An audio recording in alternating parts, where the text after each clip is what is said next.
Chapter 1764. Her tears fell drop by drop, but she never opened her eyes. She just slept peacefully and slept. Shue Ilan was wandering around outside like a madman. He was still looking for a passage to enter. Shin Julie was Shuema's obsession, and she was his obsession. He wouldn't give up until he saw her come out or her corpse. Because the seal was successful, most of the people in the 6 realms left. There were also a few loyal subordinates of Mo Palace who didn't leave. They were with Shue Ilan and were searching around the mountain. Suddenly, a faint light flashed from the side of the mountain. Shuema's figure appeared out of thin air. A stream of light supported her as she made a small circle outside the mountain. Then, she landed on top of a mountain rock. Momo. Devil Master. Everyone saw her from different directions and rushed over. Shue Ilan ran at the front and rushed to her. When he saw her open her eyes, he stopped and said in a trembling voice, "Momo." She was crying. Tears rolled down her cheeks like beads from a broken necklace. She slowly stood up and watched the stream of light that lifted her up circle around her 3 times before it spun away and flew into the clouds. A heavy rain fell. The heavy rain was like a heavenly river pouring down, rushing downwards. Shuemo knelt down in the rain, without saying a word. Her hands dug into the grass beneath her. The rain washed her face. It was as if his hands were helping her wipe her tears again. The rain seemed to carry the cold fragrance of his sleeves. The sound of the rain seemed to be his reminders, reminding her to live well, to live on. Shun Julie, we promised each other. 1,000 years. I'll wait for you for 1,000 years. I'll wait for you to come back. I'll take our son and wait for you to come back. As long as you come back, I won't hold it against you for wiping my memories again. Only when you come back can I be happy. Only then can my son and I be happy. Yes, her memories hadn't been wiped away. She was the Devil Master. Even when she was at her weakest, her senses were far sharper than normal people. When she was in his arms, she had already sensed that his body temperature was abnormal. His body temperature was dropping lower and lower. However, in order to not let her sense it, he was still desperately using spells to recover that little bit of body temperature. His heartbeat also slowed down, and then it stopped. That was the true 5 decay of heaven and man. No one could reverse the situation. Not even her, at that time. She couldn't do anything for him. The only thing she could do was to not let him worry about her. She knew that he was worried about her. She knew that he wanted to wipe away her memories so that she could be happy. Thus, she fell asleep according to his wishes, giving him the opportunity to perform the final memory erasing technique on her. She didn't want him to leave, so she didn't open her eyes, but she couldn't control her tears. She didn't want him to. She wanted Momo. She was the Devil Master. As long as she was unwilling, no one could truly erase her memories. Shue Ilan stood beside her in a daze, looking at her crying. From beginning to end, she didn't make a sound, but her tears kept flowing down her face. Along with the continuous rain, it was as if the world was also crying with her. This kind of silent crying was the most heart-wrenching. The rain fell for 3 days and 3 nights. She knelt in the rain and cried for 3 days and 3 nights. No one could persuade her, and no one could really get close to her. They could only watch her cry. Chapter 1765. 3 days later, the rain finally stopped. A rainbow rose from the horizon, and the green hills were washed clean. The heavy rain washed away all the dirt of the mortal world and purified all the remaining purple evil in the world, leaving nothing behind. Shuema slowly stood up. Her knees seemed to be numb from kneeling, and she swayed as soon as she stood up. Momo. Shue Ilan, who had been accompanying her in the rain, rushed over and wanted to support her. However, she stepped back a few steps like flowing water, and Shue Ilan missed. He stood in place and looked up at her. Momo. There were no more tears on her face, as if she had cried all the tears in her life in the past 3 days. Her small face was plain and clean, but her eyes were clear, as if they had been washed by water. It was a pair of ink-black eyes, and they were no longer red like gemstones. Standing there like this, she didn't look like the former Devil Lord, but like Ning Shuema in the past. This kind of her made Shue Ilan feel a little strange, especially the expression on her face. He stood there and didn't dare to go forward. He paused for a moment before asking, Momo, where is he? He also saw the flowing light that carried her up 3 days ago. He was a demon emperor, and he was experienced and knowledgeable, so he vaguely guessed something. He only asked this to confirm it from her mouth. Shuema didn't answer. She turned to look at the surrounding mountains and rivers. Divine power could create all things.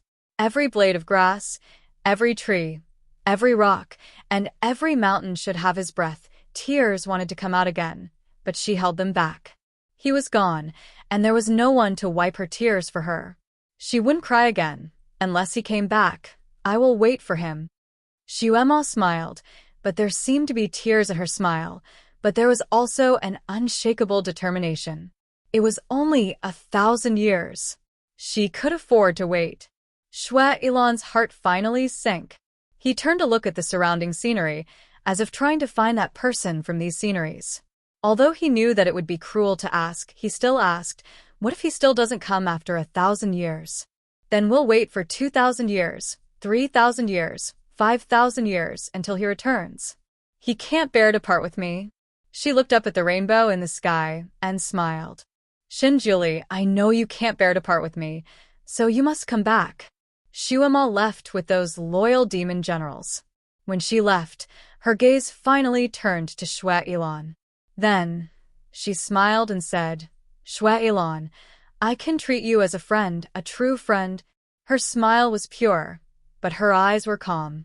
When she looked at him, it was as if she was looking at a friend. Shue Ilan's heart ached, but he also smiled and only replied with one word, okay. He stood where he was and watched her figure slowly disappear into the air, but he no longer had the courage to chase after her. He knew that no matter how long he chased after her, he would never be able to catch up to her. She only had that person in her eyes at most. He could only be considered as her friend. He could only be her friend. He stood there for a long time, not moving for a while. After a while, he smiled and said, Shunjuli, although you are dead, this king is still very envious of you. He looked up at the sky and couldn't help laughing, so I even envied a dead person. His laughter sounded like he was crying. His laughter echoed in the valley, startling countless birds. Suddenly, he seemed to sense something and suddenly turned around. His gaze fell on a woman who had just come out from behind a rock, not far away. Chapter 1766. The woman was wearing a light red dress, looking elegant and refined. She calmly looked at him and calmly said, Do you want to have a drink? This woman was Fairy Ice Jade, who had worked with him before. He never thought that she would not go back with the other deities and would instead be waiting here. Shue Ilan's subordinates had already been sent away by him, so he was the only one here. Seeing Fairy Ice Jade suddenly appear, he felt a bit unhappy. Was this woman here just to see him make a fool of himself? His lips curled into a smile that could topple cities, but the words he said were vicious. Fairy, are you waiting here just to seduce this king? Fairy Ice Jade froze and raised her brows to look at him. What did you say? Shue Ilan slowly walked over and looked down at her. You willingly waited here in the heavy rain and appeared when this king was in dire straits. Is it because you think this king will be grateful to you and agree to drink with you? Fairy Ice Jade's face turned slightly pale. I just want to drink with your excellency. Shue Ilan's smile became even more enchanting. Then what happens after we drink? He slightly moved closer to her. This king has heard of a phrase called messy sex after drinking. Do you want to have messy sex after drinking with this king? These words could be considered an insult. Fairy Ice Jade's face turned pale. She raised her hand to push his handsome face away. Shue Ilan grabbed her hand and moved closer to her. He said in a soft voice, It's a pity that this king is not interested in you. Suddenly throwing her away, Fairy Ice Jade was thrown back a few steps. When she finally stood up, her face turned red. Shue Ilan. Shue Ilan's figure floated and suddenly moved in front of her. Raising his hand, he grabbed her chin and looked into her eyes. Who do you think you are? Is the name Shue Ilan something you can say? Ice Jade Fairy's pretty face turned green and white. Suddenly, a faint purple light flashed on her body. Shue Ilan's finger trembled as if it was shocked by electricity. His finger loosened. But Ice Jade Fairy had already retreated a few steps like flowing water. Your Excellency thinks too much. Bingyu doesn't have any thoughts about Your Excellency. However, on account of our previous cooperation, I would like to invite Your Excellency for a drink. Since Your Excellency has no such intentions, Bingyu will not force Your Excellency. Goodbye. She turned around and flew away. Shue Ilan stared blankly for a moment. Looking at his own hand, he seemed to have underestimated this woman. Her kung fu was much higher than what he had seen in the sealed land. She had hidden her true strength. Where did this woman come from? This thought flashed through his mind for a moment before he tossed it aside. No matter where that woman came from, it had nothing to do with him. As long as she didn't get in the way of him and Momo, he wouldn't care about her. He stood there for a moment and sighed softly. He really wanted to find someone to have a drink with. Xiaomo returned to Mo Palace first. She went straight to the small courtyard where Xin Julie used to live to see the flower. Then, she stood at the entrance of the courtyard in a daze.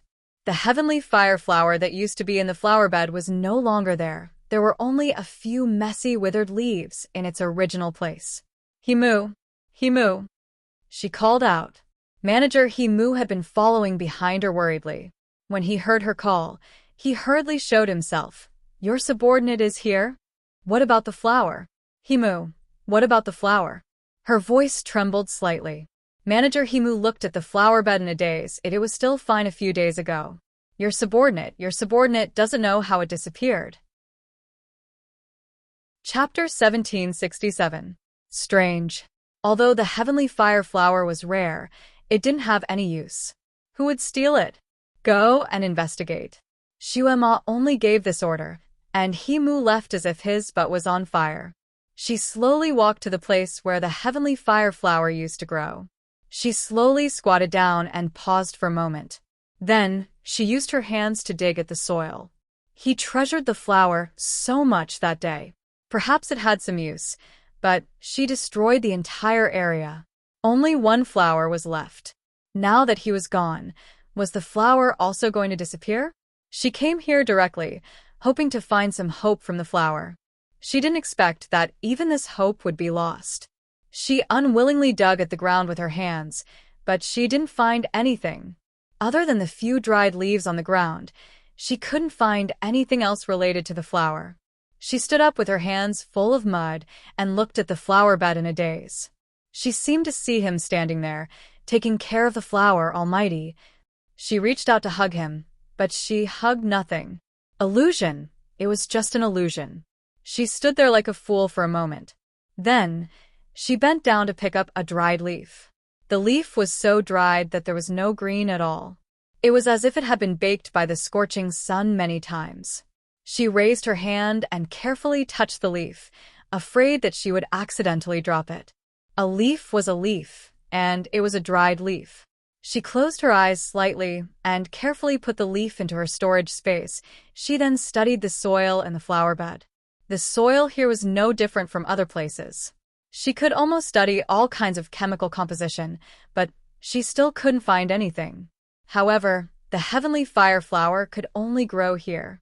Perhaps there was a special reason for it. Shun Julie should know, but it was a pity that he would never tell her personally. She stood up and looked around. The courtyard was empty. After Shun Julie left, Butler Himu didn't let anyone else live here. It had been empty all this time. Too much time had passed, and she had thrown away everything related to him, so she couldn't smell any of his scent here. She walked into the house again.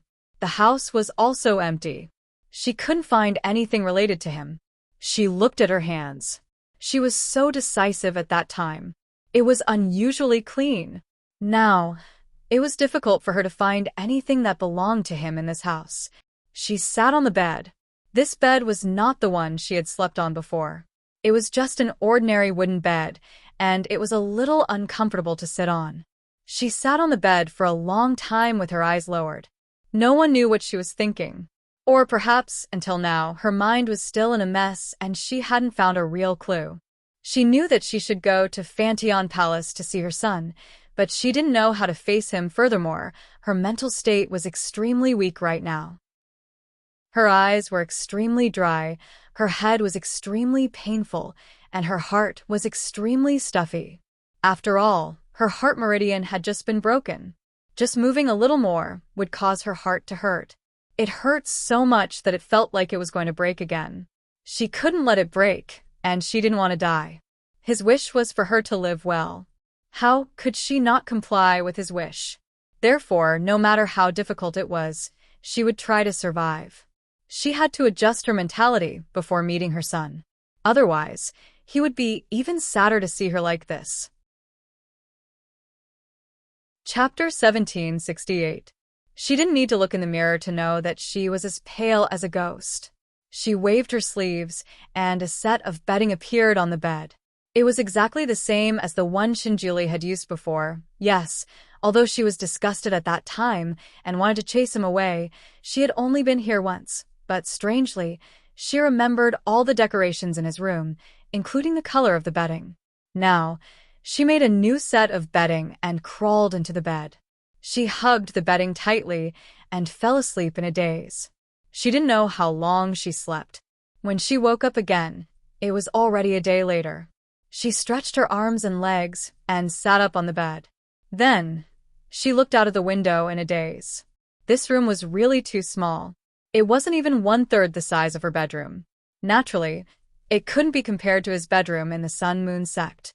The room was narrow and small. It must have been hard for someone like him to be cooped up in such a small space for more than a month without any complaints. There were many things that she couldn't think about in the past. Whenever she thought about it, her heart would hurt, as if it was being torn apart. She hugged the bedding and thought, why didn't I treat him a little better back then? Even if it was just a little bit. The bedding didn't have his scent. Even if she hugged it, her heart would still feel empty. She lowered her head and thought for a while. In the end, she didn't give up and carefully searched the room for a long time. Her efforts paid off. She finally found something related to him. It was a small piece of cloth with a drop of blood on it. It should have been left behind when he was injured. She found it in a crack in the room. She felt as if she had found a treasure. She gently held the piece of cloth that was no bigger than a fingernail in her palm. There was a little bit of his scent on it, but it was just a little bit. She held the piece of cloth in her palm for a long time. Then she put it in her storage space. Shuama felt that she was probably suffering from hysteria. She wandered around the Mo palace like a wandering ghost for an entire day. She went to all the places he had been before, searching for anything related to him, as if she was searching for treasures. Unfortunately, she was too heartless at that time. After breaking off the engagement with him, in order to cut off all his thoughts, she destroyed or threw away everything that belonged to him. Now, it was very difficult to find them even if she wanted to. However, he had lived here for more than a month after all.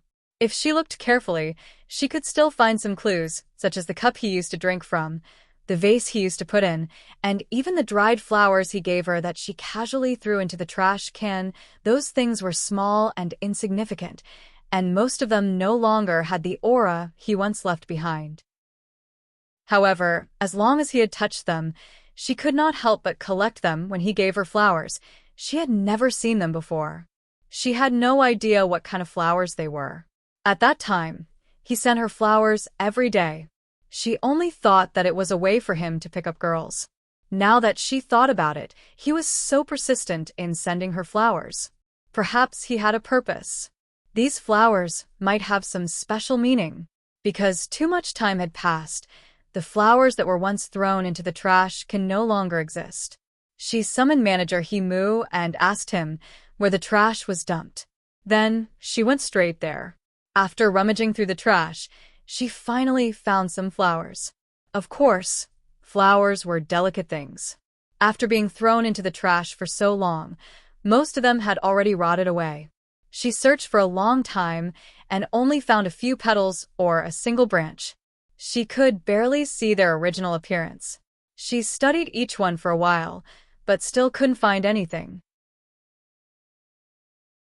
Chapter 1769.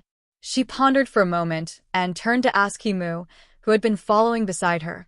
Who is the one who knows these flowers the best in the 6 realms?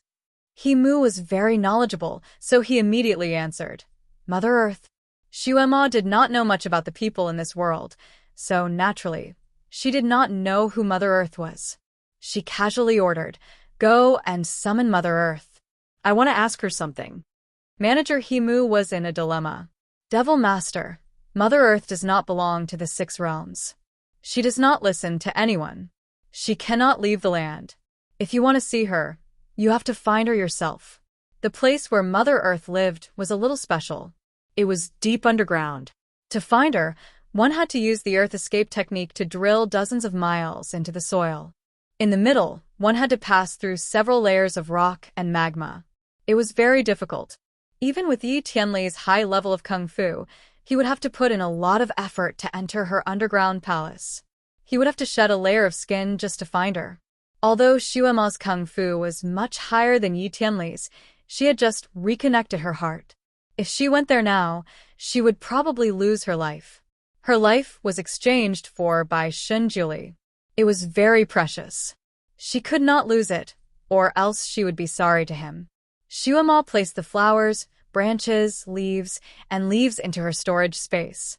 She planned to rest for a while before going to look for Mother Earth. Now she should go and see her son. When Shin Yinma was forced to return to Fantian Palace by his father, he still had a lot of resentment in his heart. He had promised to give him a month's leave, but it was cancelled because he and his mother went on an adventure. It was cancelled. Not only that, his father also gave him a lot of homework. The names of those homework assignments were relayed to him by Zhe, the divine beast that guarded him. One by one, he said that if he didn't read and learn them well, he wouldn't be allowed to leave Fantian Palace. Shun Yanma was a smart child, but it would be difficult for him to memorize more than 1,000 books with more than 100,000 words. When Shun Yanma saw the books, he only felt that his head was buzzing. He wanted to bargain with his father, but the only directed audio spell that his father left for him had automatically burned. He could not contact his father for the time being. She was planning to bargain with her father when he returned so that he could not torture children like this. This kind of force-feeding education was not right. It was not conducive to the healthy growth of children. After he returned to Fantian Palace, he flipped through the books. Most of them were written by his father. He didn't know when his father had written them. Shin Yanma was very annoyed when he saw the books in the room. To express his dissatisfaction, he deliberately picked out a few books that were written by his father and threw them on the ground. He left a bunch of small footprints on the books to represent his anger. Then, he ran out of the study room to play with the mythological beasts. He had a lot of fun that day, and it was the first time that he was allowed to play like this.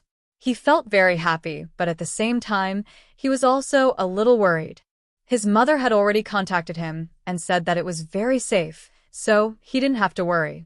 At that time, he was indeed relieved, but after playing for half a day, he thought of his mother again. When he tried to contact her again, he couldn't get in touch with her. The voice transmission talisman remained motionless, as if it was dead. This made him feel a little uneasy, but he did not take it to heart. Thanks to his father's force-feeding education, he knew that the voice transmission talisman did not work in some forbidden places. That place was very strange. His father and mother must have joined hands to explore that place, so it was not strange that they could not get in touch. Chapter 1770. Moreover, his father and mother were the strongest people in the world. With the two of them working together, what difficulties could they not overcome? What else could be difficult for them? After playing for a whole day, he still did not see his father come back until the sky was completely dark. He tried to contact his mother again, but he still could not reach her. However, he began to panic as if he was about to lose the most important thing. It was a strange feeling. He did not know anything, but he began to feel sad and inexplicably wanted to cry. The 8 mythological beasts who stayed with him had their own duties. One of them could even cook. Among them, Teng Shi was a master of cooking. Therefore, although Shun Yinma stayed alone in the Fantian Palace, he did not starve. Although the food cooked by Teng Shi was not as good as his father's, it was still acceptable. Although Shun Nianma had been used to sleeping alone these days, he knew that his father was in the palace and was not far away from him. However, this time after dinner he played for a while. When his father did not come back, he began to feel uneasy. He tried to contact his mother again but failed. He could not help but want to run out of the palace to have a look. However, the distance between the Fanteon Palace and the mortal realm was not ordinary. When he came back, the 8 mythological beasts were there to pick him up, but it took nearly a day. If he wanted to go there again, he was afraid that he would not be able to reach it in a short time. Moreover, his father had told him that he could not leave the Fanteon Palace until he had memorized the books and really mastered them. The 8 mythological beasts were his guards, and also to monitor him. He could not leave the Fanteon Palace for a while. He had no choice but to climb into bed and sleep. In his half-awake state, he seemed to see his father standing in front of his bed and looking at him. He was shocked. In his dream, he still remembered that he had not done his homework and thought that his father was there to punish him. Therefore, he decided to take the initiative. He pouted and looked as if he was about to cry. "Father, why are you only back now? I am afraid to be alone in the palace. Where is my mother? Is she okay now? What is the purple smoke? It can make animals crazy. Have you gotten rid of it?" He asked a series of questions in one breath. He thought that his father would at least answer him, but he did not expect that his father's figure began to gradually disappear. He jumped in fright and pounced forward, but he pounced on empty air. His body felt cold and he woke up. His little heart was beating wildly. This was the first time he had dreamed of such a father. He didn't know why, but he broke out in a cold sweat. Her eyes stung, and she had the urge to cry out loud. Before he could come back to his senses, the Fanteon Palace suddenly started raining heavily, and the sound of the rain was like the world was sobbing. He lay on the bed in a daze for a long time before running out barefoot. He went straight to his father's bedroom and banged on the door with all his might. "Father! Father!" The door of the bedroom was tightly shut. It was unusually cold, and there was no sign of it opening. His whole body was drenched, but he did not care and screamed desperately, "Father, please open the door. I am scared." Nianma was scared. "You're back, right?" He shouted over and over again until his throat was hoarse, but not a single person came out. Originally, in order to train his courage, his father would not open the door for him at night no matter how much he cried. Now it was the same. He scratched the door for a long time and suddenly found a problem. Originally, the door of the bedroom was always covered with a thin wizardry barrier, regardless of whether his father was there or not. As long as his father did not want to open the door for him, it was useless no matter how hard he scratched. However, the wizardry barrier was no longer there. Chapter 1771. As long as his father did not open the door for him, it would be useless no matter how hard he scratched. However, the wizardry barrier was no longer there. There was only a lock hanging on the door. "Father?" Shin Nianma stared at the lock for a moment. He was disappointed. His father had not returned yet. Otherwise, he would not have hung a lock outside. In the end, he did not give up. He jumped up and took off the lock. Then, he pushed the door with all his might. The door creaked open. Shin Nianma's heart was beating fast. He had not been to his father's bedroom for a long time. Usually, his father would see him in the study room or the living room. He pushed the door open and walked in. The room was quiet. There was no one in the room. The bedding on the bed was neat and clean. The layout of the room had completely changed. The jade screen and the antique shelf were gone. Instead, there were rows of cabinets. In the cabinets, there were neatly arranged bottles of different sizes. Medicine bottles. Shin Nianma recognized a few of them. They were similar to the golden sore medicine. He was naughty and playful, so he often bumped into things. It was normal for him to get bruised. Sometimes, when he bumped into things badly, his father would apply some of the ointment on him. It was very effective and almost relieved the pain. Usually, his father would put these things in his storage space. Why were they all here this time? There were so many of them. Moreover, Each bottle was labeled with a name and a simple description of the effect. That tag was also in his father's handwriting. It was a beautiful and flamboyant handwriting, just like his father. Shen Nianma looked at the rows of medicine bottles in a daze. The bad feeling in his heart was getting stronger. He unconsciously walked around the room and felt that there was something missing, but he couldn't remember what it was at the moment. After thinking for a while, he rushed out again. Although he was young, he was a real genius. In addition, Shun Juli taught him well. Therefore, Shun Nianma could already set up a wizardry barrier at a young age. Although it was raining heavily outside, if he did not want to get wet, he could still set up a wizardry barrier to avoid the rain. However, he was too anxious at this time.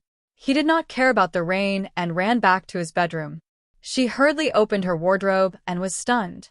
Inside his wardrobe was a small storage space. At this moment, there were rows of his clothes, underwear, outerwear, training clothes. There were hundreds of them. In the future, he could wear whatever he wanted to wear, as many as he wanted to wear. Shun Nianma always had a bad habit. He was unwilling to wash his dirty clothes. He often wanted to throw them to his father, saying that he was still young. It was enough for his father to not let him carry and comfort him. Therefore, his father should wash his clothes for him. Anyway, it was just a matter of a cleaning spell. However, in order to train his self-care ability, his father never washed his clothes. He even prepared very few clothes for him, only 3 sets of clothes. If he wore one set, he had to wash it himself. If he didn't know the cleansing spell, he had to wash it by the lake. Shen Nianma was also angry. He said that he did not want to wash his clothes, but he did not wash them. He deliberately walked in front of his father like a dirty monkey. As a result, he was thrown out by his father into various mud pits, which made him roll on the ground like a mud monkey. Shen Nianma could not stand being so dirty, so he had to wash his clothes with resentment. Of course, he was very active in practicing the cleansing spell. Chapter 1772. Now that he had almost practiced the cleansing spell, although he might not be able to make it as spotless as his father, he could still remove the obvious stains. Why did his father suddenly prepare so many clothes for him? He ran over to take a look. There was even a natural silk robe that he desperately wanted at that time in the cupboard under his clothes. There were some new toys that he liked to play with. However, his father did not let him play with them. These toys were strange. There were wooden birds that could fly, slingshots, guns. There were also some that he could not name. They were all placed in the cupboard as if waiting for the young master to play with them. Shun Nianma was stunned. He did not see these things before he went to bed. He clearly remembered that he had changed his clothes after he came back from the other continent. At that time, the cupboard was still normal. How could there be so many new things after he woke up? Was his father back? He secretly left something for him and then left? Father. Father. Father. Shun Nianmo rushed out of the door and began to wander around the Fantion Palace to look for his father. He shouted while looking for him. The 8 mythological beasts were all attracted by his shouting. Shen Nianma naturally asked if they had seen his father. Unexpectedly, the 8 mythological beasts shook their heads. No. Little Master, the Divine Lord did not come back. Yes, Little Master. If the Divine Lord came back, we would be the first to know. Little Master, don't shout. The Divine Lord did not come back. The 8 mythological beasts tried to persuade him. Shen Nianma naturally did not listen. If his father did not come back, then what was going on in his cupboard? His father must have come back. He ran wildly in the heavy rain for the whole night and went everywhere. However, he still could not find any trace of his father. He stood in the courtyard with his whole body wet. The fear in his heart was overwhelming, but he did not dare to cry out loud. It seemed that if he cried out, the things that he did not dare to think about in his heart would become a reality. He was stunned for a moment. Suddenly, an idea came to his mind. His father did not come out now. Perhaps it was to punish him for not studying. He desperately tried to find a reason for his father not to appear, then ran back to the study. The book he threw on the floor was still there, and there were even a few pages with his small footprints on them. He quickly picked them up and stacked them neatly. He even washed his hands to freshen himself up. Then he spoke to the void. Father, Nianma is obedient now. I am going to study now. You can come out now. I will study hard and practice hard so that my father will not worry about me anymore. It was quiet all around. Naturally, his father did not come out. Father? Come out. Nianma's cleaning skill had improved again. If you don't believe me, you can come out and take a look. Nianma's clothes were wet just now, but now I can dry them in the blink of an eye. You can come out and check on him. Shun Nianma racked his brains to think of a way to force his father to show up. However, he thought of no less than a dozen possibilities, but there was still no movement. He had been running in the heavy rain for the entire night, so he felt a little dizzy at the moment. He touched his head and pursed his lips. Father, Nianma has a fever. I am sick. He plopped down on the carpet and panted a few times with a red face. Father, Nianma is very uncomfortable. Father, come out and give me a hug. The wind blew in from the window, making the curtains dance. It also blew on Shun Nianma's body. Chapter 1773. The wind blew in from the window and made the curtains dance. It also blew on Shun Nianma's body. He shuddered and looked around anxiously. Although his kung fu was good, he was still only 2 or 3 years old. He was also very cute, so he looked very cute when he was lying there. It made people want to kiss and hug him. This was his trump card.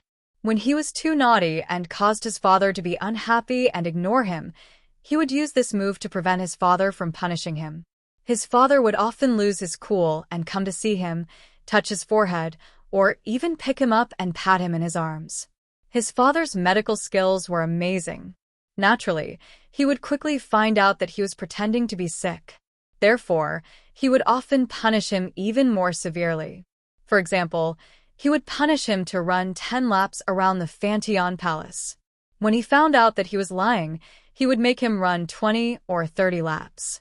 Shun Nianma was so punished that he would cry for his father and mother. He did not dare to use this trick to tease his father.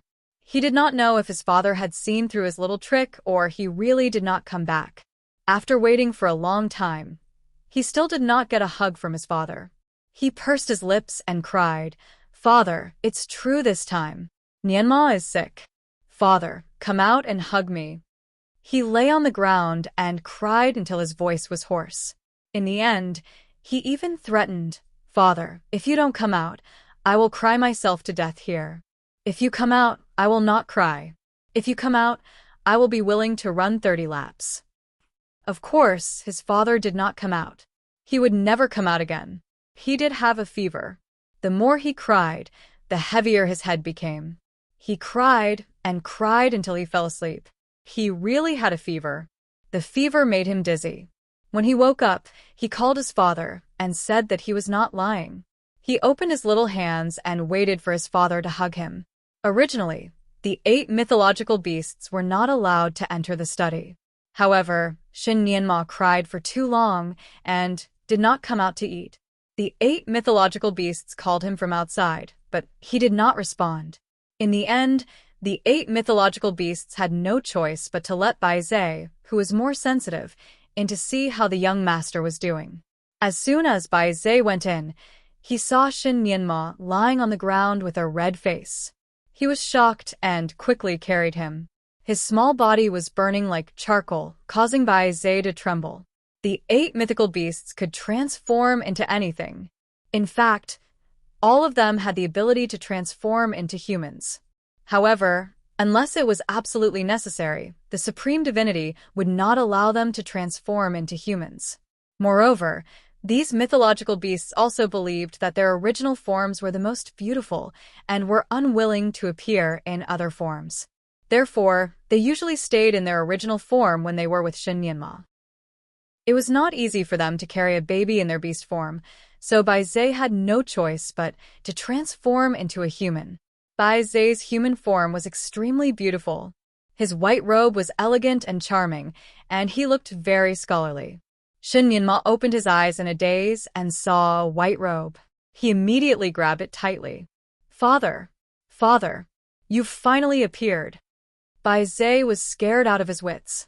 He did not dare to pretend to be a divine lord, so he quickly explained, "Little master, I'm Bai Zhe, not a divine lord." However, Shen Yanma was already in a daze due to the fever. He still refused to let go of his father. "Father, Yanma is sick. Don't leave me." Bai Zhe had no choice but to carry him out and try to reduce his fever.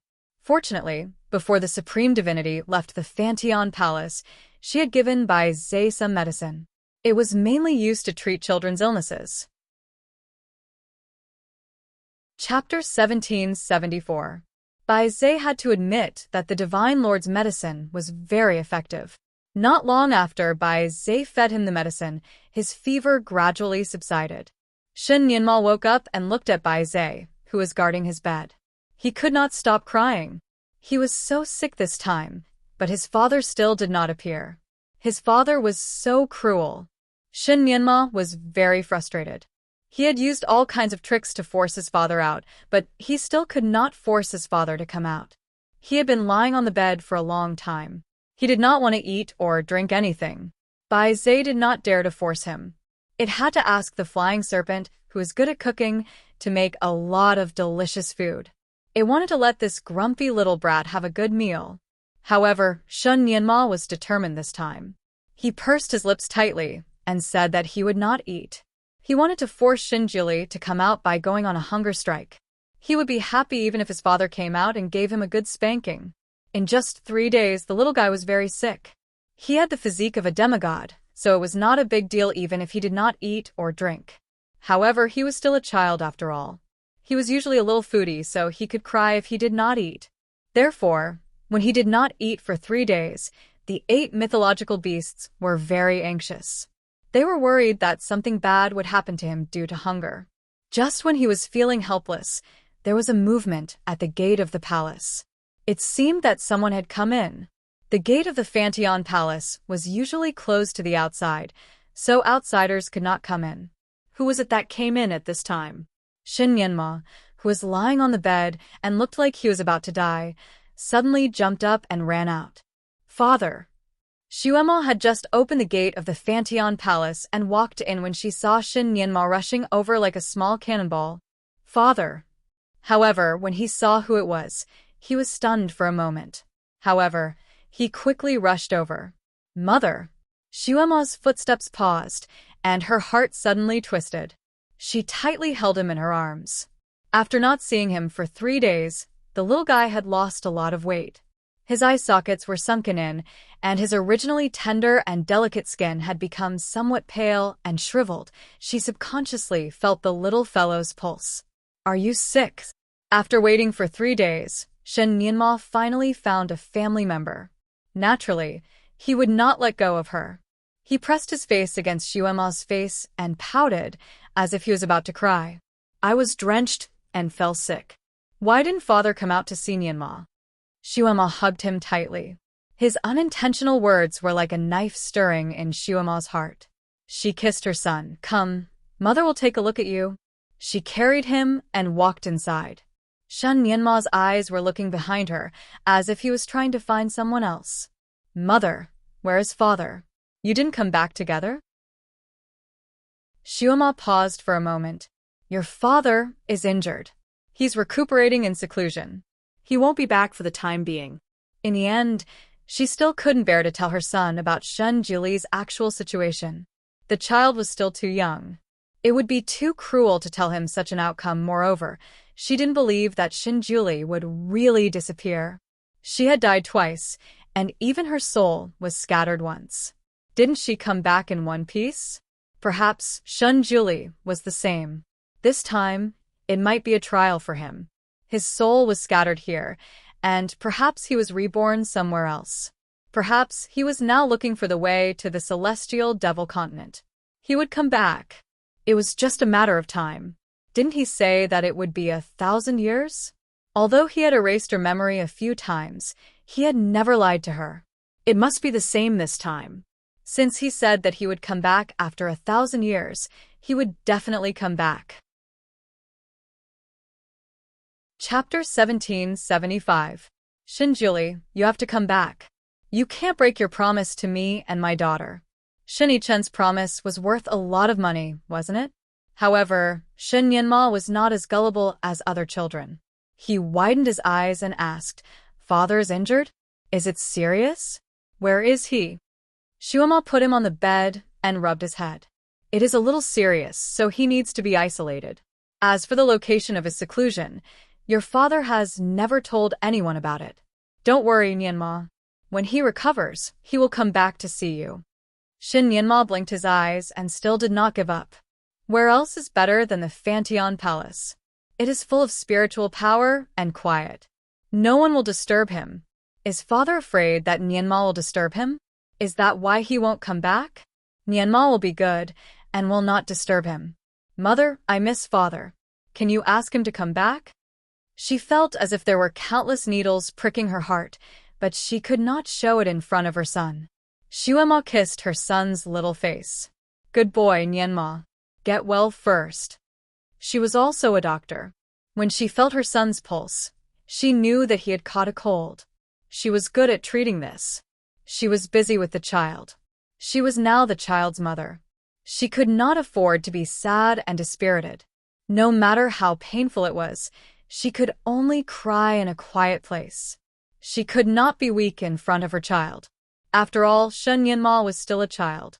When his parents were not around, he would feel lonely and afraid. Now that his mother was back by his side, his heart finally calmed down a little. He held Shuema's arm and asked, "Mother, father came back 3 days ago and brought so many clothes and toys for Nianma, but he did not see Nianma." Shuema's arm stiffened slightly, and her heart suddenly jumped. 3 days ago? Shen Juli had just passed away. Did he come back? Your father has always loved you. What clothes and toys did he send you? Shen Nianma told her about his wardrobe. Shuema did not speak. She slowly walked to the wardrobe and opened it. She looked at the small clothes and played with them for a moment. Shen Nianma might not understand, but Gu Shijiu did. These things were prepared by Shen Juli a long time ago. However, he set up a small wizardry barrier here. When he was alive, with the wizardry barrier, Shen Nianma would not be able to find the things in the wizardry barrier. Once he died, all the barriers he had set up would disappear, and the child would naturally be able to see them. It seemed that he had prepared everything in advance. Strange, the eruption of Zisha also happened suddenly. Could he have predicted it in advance? Did she foresee where he would immortalize? She knew that Shen Juli's fortune-telling ability was extremely powerful. In her previous life, he had never made a mistake in his fortune-telling. However, didn't he also say that fortune-tellers shouldn't tell their own fortunes? Not only was he unable to divine his own future, he was also unable to divine hers. How could he have predicted this in advance? She thought of Shen Juli's many strange behaviors when he was sealing Zisha, such as the first time he wore such a robe, his indifference to her, and his distance from her. It was as if he had predicted the outcome in advance and reacted accordingly. When he first came to the celestial devil continent, he still wanted to pursue her again. He did not hesitate to lower himself to live in her small courtyard and send her flowers every day regardless of rain or shine. She tried always to force him to break off the engagement and even used the method of marrying a concubine to make things difficult for him. Chapter 1776. She tried her best to force him to break off the engagement. She even tried to make things difficult for him by making him a concubine. When he agreed to break off the engagement at that time, it was more like a retreat in order to advance. Otherwise, he would not have tried so hard to persuade her to come to the Fantian Palace after his identity as the Divine Lord was exposed. Of course, he was not really cold to her. The real coldness seemed to have begun when he returned to the Fantian Palace. Could it be that he had recovered some of his memories in the Fantian Palace? Did he know that he would not live for long? Was that why he was cold to her? Perhaps there were some secrets hidden in the Fantian Palace. Shuema had always been a very calm person. Previously, Shen Juli's disappearance made her panic. Now, as time went by, she slowly calmed down and tried to analyze it seriously. Mother, did father come back? Little Nianma looked at his mother, who was lost in thought. Shuema secretly took a breath and turned around. Yes, your father came back. He will be in isolation for a long time. He is worried about you, so he brought you these things. Nianma, you must be good. Don't let your father down. Look at your little face. Come, eat something and sleep. Little Nianma finally breathed a sigh of relief. He had been tossing and turning these past few days, and was indeed tired. Now that his mother was by his side watching over him, his heart had some support. What's more, he had also received news from his father. His little heart that had been on edge for a long time finally relaxed a little. Sure enough, after eating some things, he fell asleep. After settling him down, Shuema sat in front of his bed for a while and then walked out. After thinking about it, she went directly to Shun Jiuli's bedroom. This was the first time she entered his bedroom in the Fantion Palace. The layout was quite similar to his bedroom on the Lotus Hill. Even the appearance of the bed was similar. It was a lotus white jade bed. The clean bedding, the clean room, the familiar environment, and the lingering familiar smell made Shuema's eyes slightly dry.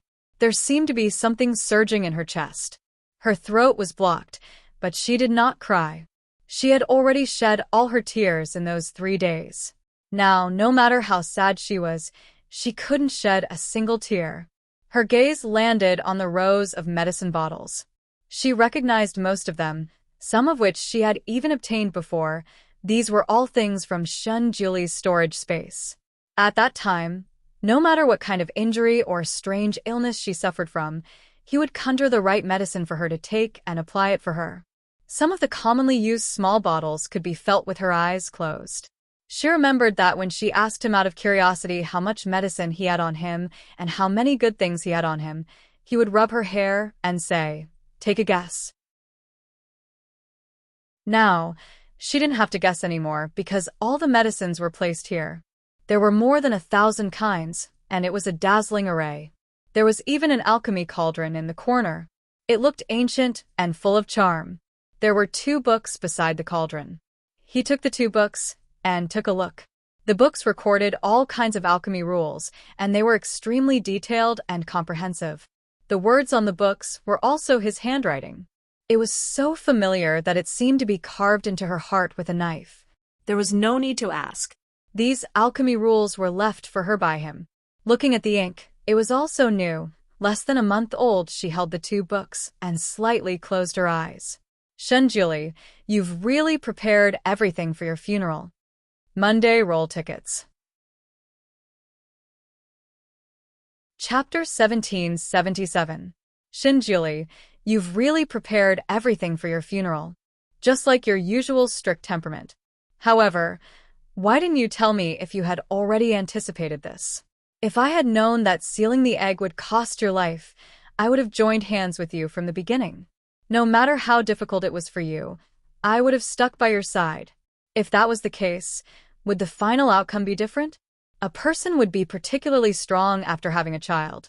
If it were not for little Nianma, she might have been so dispirited that she did not even want to live anymore. However, with little Nianma by her side, for the sake of the child, she had to hold on no matter how bitter her heart was. She had been rushing for the past few days. At the moment, she was exhausted. However, she looked at the big bed and pursed her lips. She did not want to lie on it. Shun Jiuli, I will wait for you to come back and give me a status. I have been entangled with you for so long, and we even have a child together. However, you have never sincerely said that you would marry me. If you don't come back, I will not sleep in your room or your bed. She turned and left his bedroom. She walked around nearby and tidied up a side chamber. She casually made a bed and lay on it. She wanted to rest first. Initially, she wanted to take a nap on the bed. However, she did not expect to fall asleep so sweetly. In a trance, she seemed to have a bunch of messy dreams. There were countless scenes in the dream. In the dream, she climbed out of an egg. Her legs were weak, and she could not stand steadily. Her heart was full of hunger. She could not wait to bite her own eggshell. Out of nowhere, a hungry wolf appeared and bared its fangs to bite her. She was born with a kind of strength, so she did not know how to be afraid. When the wolf pounced on her, She threw herself on the wolf and directly tore its neck with her small hands. She leaned on its neck and drank its blood. The hungry wolf was drunk in the blink of an eye. She wiped her mouth and got up. It seemed that she was still hungry. She instinctively looked for food. Rabbits, bears, tigers, deer. She ate whatever she caught along the way. Of course, she only drank the blood and did not eat the meat. As she drank more and more blood, her mobility became stronger and her running speed became faster and faster. The animals in the forest were no match for her at all. Perhaps it was because of her natural hostility. The wolves, insects, tigers, and leopards all ran away when she passed by, not daring to meet her face to face. At that time, she had just drunk the blood of a fat wild boar and felt a little bloated, so she lay on a big tree and basked in the moonlight. Inadvertently, he saw an elephant in the distance, followed by a baby elephant. The baby elephant stretched out its small nose to drink milk from under the mother elephant from time to time, and the mother elephant patted it with her long nose. The scene looked very warm. She lowered her head and looked at herself. She was all alone, and no one came to care for her. For the first time, her little heart was not troubled by hunger. For the first time, she longed for something other than blood. For example, the desire to be caressed, the desire to be embraced. Of course, this desire didn't last long in her heart because she was hungry again. She seemed to have a strong digestive ability. If she did not drink blood for half a day, she would be starving. However, she could not find anything to eat later on. After enduring for a day, she was so hungry that she was dizzy. When the poisonous sun shone on her, she was a little dazed. While she was lying on a big rock in a half-conscious state, she heard the sound of a zither. Although she was ignorant at that time, she could still listen to the sound of nature and was intoxicated. For the first time in her life, she felt that the forest was very pleasing to the eye. The poisonous sun above her was also very beautiful. Chapter 1778. For the first time in her life, she felt that the forest was very pleasing to the eye. The poisonous sun above her head was also very beautiful. She ran towards the sound of the zither and found a very pleasing-looking man in white sitting on top of a tall mountain rock. There was a zither on his lap, and the wonderful sound of the zither was coming from there. What made her even happier was that there were a lot of animals here. They were all around the big rock, shaking their heads and wagging their tails as they listened to the zither music. Thus, she unceremoniously pounced over. While pouncing on a deer, she lay on its body and sucked its blood, while perking up her small ears to listen to him play the zither. Just as she drank a few mouthfuls of the sweet blood, the zither music suddenly stopped. She looked up in surprise. Before she could see the person's movements, her small body flew up. After she crawled out of the eggshell, she had been running around the forest looking for food. She did not take a bath and did not wear any clothes. At that time, she was still in a confused state and thought that she was an animal. Which animal wore clothes? When her small body flew into the air, there was a flash of white light on her body, and the mud on her body disappeared. When she fell into the man's arms, there was an extra set of clothes on her body. There was a delicate fragrance on the man's body. It smelled very good. She leaned on his body and smelled it.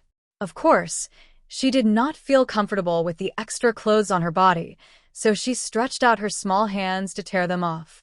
Although she was small, she was very strong. The sturdy cloth was torn by her in the blink of an eye, and she became a naked doll again. Her arms and legs were free again, and her attention returned to him. The smell on his body was too good. She could not help but hold his hand and want to bite it. But he pinched her small mouth, and she could not bite it. He stared at her ruby-like eyes and frowned slightly. Demons? It was the first time she heard a human voice, so she followed his voice and said the first word, demons? He smiled slightly, and his eyelashes curved slightly. She felt that his smile was very beautiful, so she also smiled, and her eyelashes also curved. After laughing, she wanted to bite his hand. There is actually such a pure demon. Your pair of eyes are very beautiful. He raised his hand and stroked her head, smoothing out her messy hair. When she was born, her hair was very long. In just a few days, it had grown long, almost reaching her ankles. Using his hand as a pair of scissors, he trimmed her hair. The front of her hair was neat, covering her full forehead, revealing only a pair of ruby-like eyes. "Who are your parents?" he asked, his voice as melodious as a cello. She did not understand what he was saying. She was very obsessed with his blood and still tried to bite his hand, wanting to suck his blood, his hand pressed on her back, and she didn't know what he was probing. Then, he looked at her with some surprise in his eyes. "You're actually a natural-born devil." His fingertips emitted a white light, as if he wanted to do something to her. She felt that the white light was very beautiful, so she smiled at him with curved eyelashes, revealing a pair of small canine teeth and a pair of small dimples. The man's finger paused, and he looked at her with a complicated gaze. A moment later, the white light on his finger disappeared, and he sighed. "Since the heavens gave birth to you, there must be a reason. You're so cute, so you can't do much evil." He looked down at her, and she also looked up at him. Her big eyes blinked, and they were incomparably pure. There seemed to be a faint smile in his eyes. "Little fellow, you probably don't have a name. Why don't I give you a name?" Chapter 1779. She didn't understand, so her eyes were still staring at his finger. She curled her lips and said, "Hungry blood." This was the word she would say when she was born. "Blood demon?" The man looked at her bright red lips. "Shwe, Mo," she repeated with her tongue stuck out. His eyes flashed slightly. "Then let's call you Shuama. It's elegant, and it also alludes to your identity." She was so hungry that she couldn't stand it anymore. She didn't want to talk nonsense with him, mainly because she didn't understand. She tiptoed and wanted to bite his hand, but she couldn't bite it, so she settled for the next best thing. He turned his wrist and suddenly pointed at her forehead. "You're so cute. It's not good to just suck blood." A drop of blood from his fingertip fell between her eyebrows. A white light flashed, and the drop of blood formed a cinnabar mole between her eyebrows. It was strange that after the cinnabar mole appeared between her eyebrows, the hunger that had been following her like a shadow disappeared. She also seemed to have gained intelligence. She suddenly learned to think and speak. She tilted her head and looked at him. "Shuama. Well, from today onwards, you'll be called Shuama." The man floated up, put away the zither, and put a set of clothes on her. It's not good for a little girl to be naked all the time. She stood on the ground, and for the first time, she didn't feel that wearing clothes was too ugly. She even turned a circle in front of him. He looked down at her. "Do you want to go back to Fantion Palace with me, or continue to stay here?" She repeated the last sentence. "Continue to stay here." He raised his hand and rubbed her head. "You're right. You're born from heaven and earth, which is quite similar to me. It's better to be free." He led her to a mountain spring. "Drink this when you're thirsty." He also hunted a few game and taught her how to barbecue. "Eat this when you're hungry." She blinked her eyes and learned from him. She learned quite quickly. Only when it came to barbecuing game did she have no talent. When it didn't taste good, she turned around and ran away angrily. After this scene, there were a few more fast-forwarded shots in quick succession. Mo saw that the little girl no longer lived by sucking blood. She began to cultivate in the mountains. She was indeed a demon born from the heavens and earth. She automatically absorbed the essence of the sun and moon. Thirsty to drink mountain spring water, hungry to eat barbecue game. Shunjuli came to see her every 10 days or so. He was quite capable. No matter where she hid, as long as he wanted to find her, he would be able to find her. He often brought her clothes and pastries that he made himself. He even taught her how to use the cleansing spell. Of course, he also taught her some life skills. Just like that, 3 years passed and he suddenly stopped coming. She was already used to him coming over every few days. When he didn't come for a long time, she would be disappointed and feel as if she had been abandoned. But after all, she was a devil born from heaven and earth. Even if he did not come, she would still grow very quickly.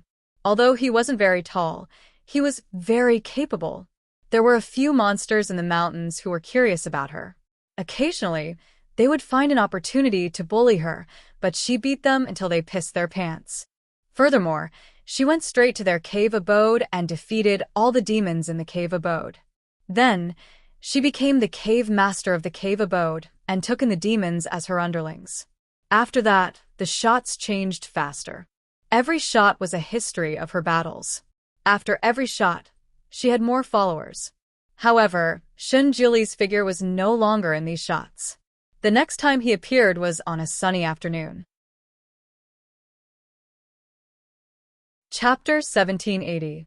At that time, she was sitting lazily in the arms of a handsome big demon. Behind her was a luxuriously decorated cave. Luminous pearls, emeralds, rubies, all kinds of shiny gems were embedded in the cave. Behind her were 4 subordinates who were massaging her shoulders and fanning her. Not far from her, there were also 4 other small demons who were roasting game for her. She was already the boss of this area. All the demons in the mountain area recognized her as the king. She lived a glorious life. Her life was very simple. She cultivated, ate, and beat people up. Whoever bullied her, she would beat them up. Whoever bullied her subordinates, she would beat them up. So as she beat them up, she became the boss of the people being beaten up. Her team was growing bigger and bigger, like a rolling snowball. The demons that filled the mountains were all her subordinates. With more subordinates, it was inevitable that things would get messy. At that time, she was illiterate and naturally did not know how to manage things. She only knew how to teach those who disobeyed her a lesson. So, as long as these subordinates did not offend her, it was fine. The others formed gangs and ran amok, making the area a mess. She did not know all these until he came. She was dozing off when she suddenly sensed something. She opened her eyes and looked into the sky. The person floating in the sky was an old friend that she had not seen for a long time, Shunjuli. He was still wearing his loose, white clothes. His handsome features were more dazzling than the sun behind him.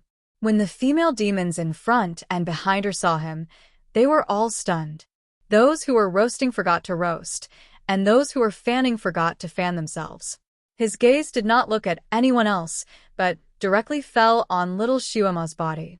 She was indeed young.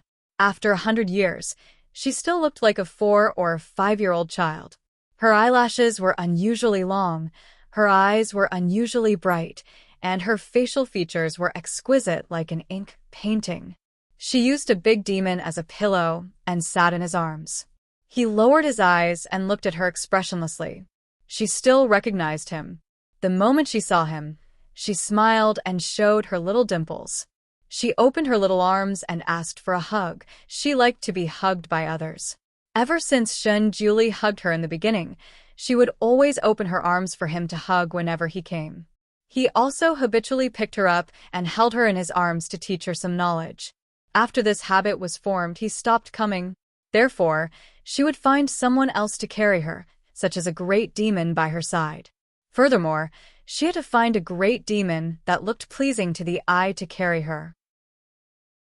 She had let many big demons hug her, but she always felt that no big demon's hug could make her feel more at ease and comfortable than his. Now that she saw him again, she immediately remembered the comfort of his embrace and habitually opened her arms to him. A faint light flashed in his eyes. With a wave of his sleeve, her small body flew up and spun in the air. After the faint white light of the cleansing spell flashed, she fell into his arms. She immediately wrapped her arms around his neck and sniffed his body. She liked the smell of his body. With such a soft and cute child in his arms, his expressionless face showed a hint of helplessness, and the lines on his face finally softened. He touched her arms and legs and said to himself, "Why are you still so young?" She ignored his surprise and was very happy to see him. She pulled his hand and pulled him into her cave. He did not refuse and followed her in. He was almost blinded by the colorful gems in the cave. Chapter 1781. This cave was obviously the nest she was living in now. It could only be described with one word: colorful. All kinds of gemstones were embedded in the walls of the cave. Even her bed was covered with gemstones. She stood proudly on the ground, desperately looking up at him. She tugged at his sleeve, waiting for him to praise her. Julie's lips twitched slightly. Which nouveau riche designed such a dazzling design? He looked down at the little girl beside him who was blinking her big eyes. He felt that he had found the reason why she could not grow up. How could she sleep well if she slept in such a dazzling place every day? If a child could not sleep well, they would not grow up. He looked down at her and rubbed his eyebrows. I think it's time to teach you how to read. He looked at her as if he was looking at a small white poplar that was supposed to grow into a towering tree that was running towards the crooked tree. She opened her arms and wanted him to hug her again, but he shook his head. He felt that he had raised this bad habit of hers. It had to be changed. Since it had to be changed, it had to be done by herself. He taught her that girls should not be hugged by others, especially by men. She was more obedient to him, and she also felt that other people's hugs were not as comfortable as his. He threatened her by saying that if he saw her being hugged by other men again, he would never hug her again. As expected, her bad habit of being hugged by others was cured. She did not let other big demons hug her anymore since then. He came more frequently. He still came once every 10 days or so.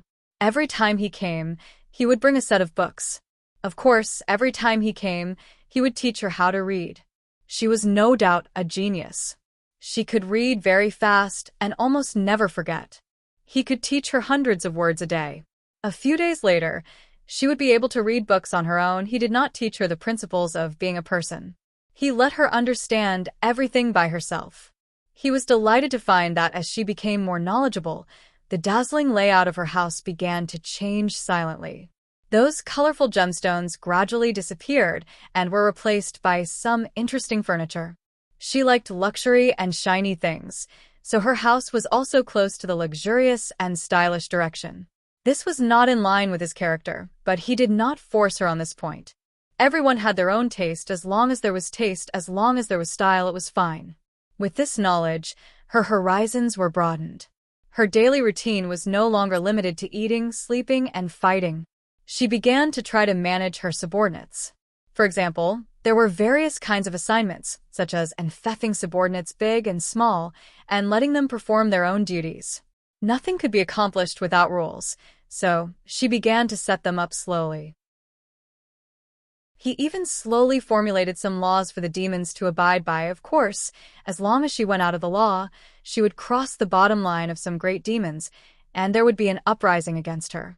In the process of pacifying the rebellion, she also learned the art of war. Thus, she wrote more and more laws and orders, and they became more and more standardized. This demon region was finally no longer in a mess, and the demons were no longer blindly committing evil. Perhaps it was because she was a natural demon, but although her management methods and wisdom were becoming more and more mature, her growth was extremely slow. After thousands of years, she still looked like a 7 or 8-year-old girl. The little demons who had grown up with her were long gone. Demons were not immortal. Most demons only had slightly longer lifespans than humans. Chapter 1782. Demons were not immortal. Most demons had a lifespan that was only slightly longer than humans, but it was only 400 to 500 years. Of course, demons with high talent and good cultivation could seize the fortune of the sun and the moon, and they could cultivate into an immortal body for thousands of years. But those were rare, and they had all grown up a long time ago. They grew up to be great demons, married and had children, and even became grandmothers and grandfathers. She was the only one who still looked like a baby. She felt a little lonely. She had also asked Julie, who often came to visit her, about this problem. Julie touched her head. Shuema, you are a natural demon. You are different from other demons. It is normal for you to grow slowly. Don't worry. Shuema looked at him with her big round eyes. Is Julie also a natural demon? Did he grow slowly before? Julie's eyes deepened slightly. He touched her head again and did not say anything. He was the opposite of her. He was a natural god and grew very fast. He looked like this when he was born. Julie did not tell her his full name, so she always called him Julie. It was the first time that a natural demon appeared in this world, so he did not know what the growth pattern of this demon was like. But although this little girl grew slowly, she still grew, didn't she? More than 1,000 years had passed, and she grew from a naked baby to a 4 or 5-year-old child. Maybe in a few thousand years, she would be able to become an adult. Although she was small, she was very intelligent. The demon world was gradually unified by her, and she became the Demon King. Although she was a natural demon, her nature was not evil. Plus, Shanjuli, the god, taught her from time to time, so she did not do any big bad things. At that time, the 6 realms were still in chaos. From time to time, there would be wars between the realms, causing a bloody storm. Whoever had the hardest fist and the most ability would be the boss. The realms fought each other for a good territory, and blood flowed like a river. The demon realm couldn't defeat the celestial realm, so they came to the demon realm to take over the territory of the demon realm. They accidentally met Shuema and recognized her as a natural demon. If a devil wanted to become stronger, devouring its own kind was the fastest way. Therefore, the battle between devils was very fierce.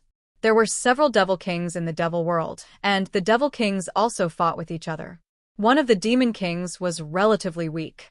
His territory and underlings were snatched away by others, and he unintentionally escaped to the demon realm. When he saw the snow-white and tender little Shuema, his first thought was to devour her. What he didn't expect was that Shuema, this little girl, would have such a high level of demonic power. Instead of devouring her, he was beaten black and blue by her.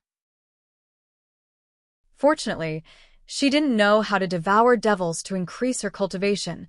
Otherwise, this devil king would have died in her hands. Since he was no match for her, the demon king had the idea of tricking her into joining the demon race. He wanted to use her ability to seize territory for himself and restore his former glory. Although this devil king's ability was not great, his eloquence was very good. After a series of eloquent words, he finally persuaded the bored little demon king. She was not interested in becoming the king of the demon realm. What she was most interested in was that this abject devil king told her that the devil king who occupied the largest territory in the demon realm had a strange flower in his hands.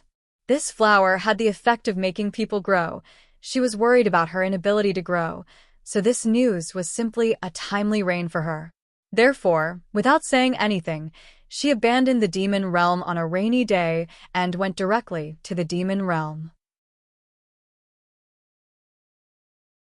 Chapter 1783. Little Shuemo really lived up to his expectations. Not long after she came here, she took back the territory for the fallen Devil King. The other Devil Kings were naturally dissatisfied and joined forces with other Devil Kings to suppress her. But her kung fu was not ordinary, and no one in the devil world was her opponent. The result of her crusade was that these demon kings were gradually taken care of by her. She was thinking about that strange flower, but the demon king who owned that strange flower was extremely powerful and had many experts under him. If she were to fight him alone, she would naturally be no match for him. Therefore, she needed to have a force that was on par with her. Therefore, she quietly took care of the other demon kings one by one. When the devil king reacted, the little devil kings in the devil world were almost cleaned up by her, and their little claws were reaching towards him. The biggest war in the history of the devil world was caused by the confrontation between little Shuemo and the powerful devil king. After that war, the powerful devil king died in battle, and his territory and subordinates all belonged to little Shuemo. Little Shuema became the Devil King and was respected as the Devil Lord, becoming the veritable king of the devil world. These things were easy to say, but not easy to do. From the moment little Shuema entered the devil world until she unified the devil world and became the devil world's lord, she experienced thousands of years of bloody wind. After she entered the devil world, she never saw Shun Julie again. She didn't know if he didn't find her, or he felt that she was enough to take care of herself, so he didn't look for her anymore. In the dead of night, she still missed his embrace. But the idea of growing up was firmly entrenched in her heart, so she couldn't care about anything else for the time being. She didn't know that the man in white who taught her growing up was a god, and she didn't know that he was actually standing on the opposite side of her. After she unified the devil world, she finally got the strange flower. After eating it happily, she finally grew up in a month as she wished. From a 6 or 7-year-old little girl to a 12 or 13-year-old girl. She happily returned to the demon world, wanting to let Julie see her grown-up appearance. But after returning to the demon world, she remembered a very serious problem. She didn't know Julie's identity and origin, and she didn't know where he lived. He had always been the one looking for her, and she had never been able to find him. She had also asked around in the 6 realms, but no one knew who Julie was. It was as if he had really disappeared. She had waited in the demon realm for 3 years, searching for him for 3 years, but he never came back. He was truly missing from her life. She was now the king of the monster realm and demon realm. She could call the wind and summon the rain in the 6 realms. She was having a good time. The only thing that made her unhappy was that she didn't seem to be growing any longer. Originally, she had grown slowly, but at least she had grown. However, ever since she ate the flower and turned into a 12 or 13-year-old girl, she stopped growing. She didn't notice this problem at first. When she did, it was already another 500 years later. She hadn't grown a single centimeter in the past 500 years. What appeared in the mirror had always been that sweet little loli. At first, she thought that the environment in the devil world was not good, so she returned to the demon world. She lived in the demon world for another 500 years, but the reality still made her despair. She began to look everywhere for a way to grow up. She used all kinds of strange methods, but there was still no effect. One of her senior subordinates, a former devil king, heard a special prescription from somewhere. He said that the devil lord's growth might be related to the imbalance of yin and yang. Chapter 1784. The Demon King also said that as long as she married someone, she might be able to break the curse of not being able to grow up. Other than the Devil Lord, this Demon King was one of the strongest in both the demon realm and the demon realm in terms of martial arts and fame. He said that because he wanted the Demon Lord to marry him. He also hinted to the Demon Lord that she should marry the strongest cultivator. The stronger the cultivator, the easier it would be for her to grow up. What he didn't expect was that although the Demon Lord believed his prescription, she didn't want to marry him. She was thinking about the man who helped her, but that man never appeared in her life again. She couldn't find him at all. So she turned her attention to the strongest cultivator in the 6 realms. At that time, she was already very famous in the 6 realms. Even the celestial realm didn't dare to offend her. At that time, it was rumored that the most powerful cultivator in the 6 realms was the supreme god of the 36 layers of heaven. She thought that the supreme god might be good, but she didn't know if he was old or ugly, because the supreme god almost never appeared in the world. Even when he occasionally appeared in the 6 realms, he always wore a white jade mask. No one knew if the person behind the mask was ugly or not. Until one time, when she went to a flower appreciation party in the celestial realm, she happened to see the supreme god walking out of a door accompanied by the celestial emperor. At that moment, she felt like she was struck by lightning. At that moment, she was overjoyed. Although he was wearing a mask, although the powerful divine aura around him caused everyone present to lower their heads and not dare to breathe, she still recognized him. Julie. So he was the supreme god. She was the demon lord. Since she came to the celestial palace, the celestial emperor had to give her face. Therefore, the celestial emperor walked to her and bowed to greet her. Her eyes fell on the supreme god standing not far away. The supreme divinity was also looking at her. She couldn't see his expression under the mask, only his deep blue eyes that were as deep as a lake. When he looked at her, his eyes were calm. She couldn't tell if he recognized her or not. Shuamal was no longer the ignorant child who was born more than 2,000 years ago. Although she was still fierce, she wasn't reckless. She curled her eyelashes and greeted him. Divine Lord, long time no see. The supreme divinity nodded faintly at her, then turned and left. She was still a little disappointed. To be honest, she still missed his embrace, but He didn't seem to recognize her anymore. It didn't matter. It would be the same even if she made him get to know her again. Therefore, she sent someone to propose to the Pantheon Palace of the 36th heaven. These things were all jumping scenes in Amo's dreams. In her dream, she knew that this was her past life, the past life that belonged to the devil lord Amo. Therefore, she stood in the void obediently as a spectator and concluded from time to time. In fact, she had always wanted to know what happened to her 50,000 years ago. She didn't expect that she would be able to dream about it on the first day she came to Pantheon Palace. Although these dreams were a little messy, and sometimes they were even scattered all over the place, it was a good thing that she had a strong mind that was good at summarizing. She was actually able to organize these fragmented dreams in an orderly manner.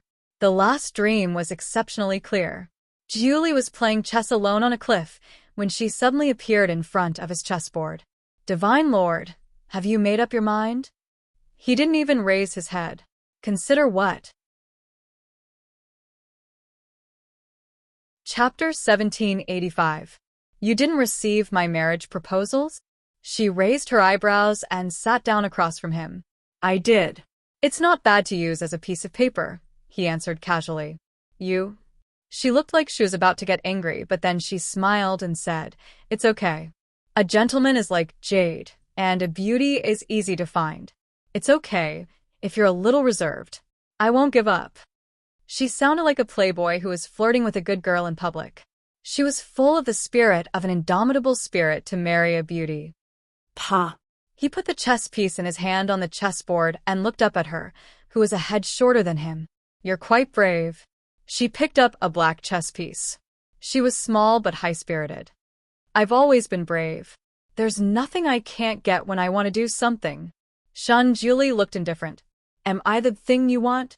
She spun the chess piece on her fingertips and smiled like a blooming flower. "It's a slip of the tongue. You're the person I want. Why don't you consider my condition carefully? I'm very good-looking, and I'm good at martial arts. I'm also a good match for you. Why are you dissatisfied with me? Why do you have to choose me?" Julie put down a white chess piece. "You're the strongest man in the world. When I, the Devil Lord, choose a son-in-law, I naturally have to find someone of equal social status who is worthy of me," she answered confidently. She didn't know why her words angered him. His face turned cold. "I'm not interested in you. You can leave." "Hey, what do you want to do to make you agree? Give me a straight answer." She was a little impatient. He no longer paid any attention to her and continued to play chess. A crimson light flashed, and she slashed her sword at him on the chessboard. He lowered his head and seemed to have eyes. He waved his sleeve and wrapped it around her sword. He waved it again, and she took a few steps back. He didn't say anything. He packed up the chessboard and turned to leave. She didn't give up and jumped in front of him to stop him. "What's wrong with me?" She was in such a hurry to stop him that she almost fell into his arms. She hurriedly took a few steps back. She realized that she was too short and needed to look up at him. Suddenly, she felt that she wasn't imposing enough. She jumped onto a rock next to her and barely reached the same height as him so that she could look into his eyes. Julie didn't say anything. He just looked at the big rock under her feet and then looked at her again. The corner of his mouth slightly hooked up. Although he didn't say anything, the meaning was obvious. He seemed to dislike her for being short. Her small face blushed slightly, but she still raised her head to look at him. "Although I am a little short, as long as we get married, I will grow up." Julie had wanted to leave, but he stopped when he heard her words. "Can you grow up after getting married?" Who told you that? "You're in a hurry to get married because of this rumor?" His tone was really not good.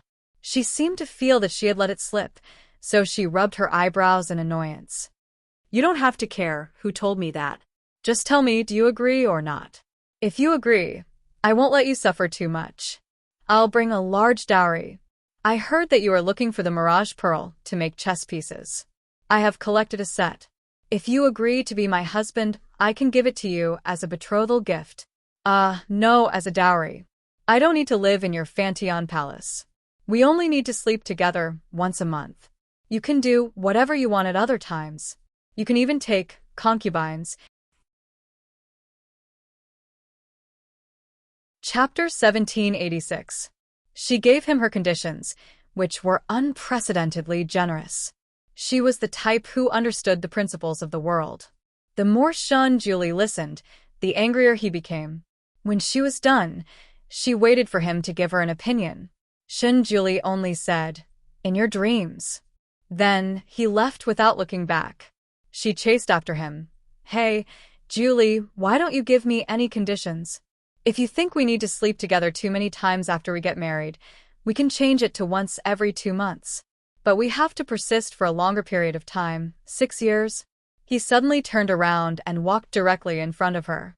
She was caught off guard and fell into his arms. Her forehead hit his chest, which made her a little dizzy. When she was about to take another step back, her waist was suddenly hugged by him. The pleasant smell that she had been longing for filled her nose again, and her 2 arms automatically wrapped around his neck. This was an action that she had often done when she was a child, and this time, she was exceptionally proficient in it. He didn't push her away this time. Instead, he raised his hand and lifted her chin. His breath was dangerous.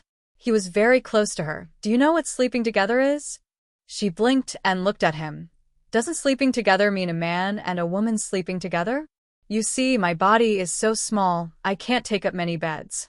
Also, I only sleep one night every 2 months. Even if you're not used to it, you won't be tired. You won't lose out if you become my husband." She didn't know why, but she felt that his breath was a little dangerous this time. It made her heart beat inexplicably. When Julie heard her words, his expression was not as cold as before. He looked at her in his arms.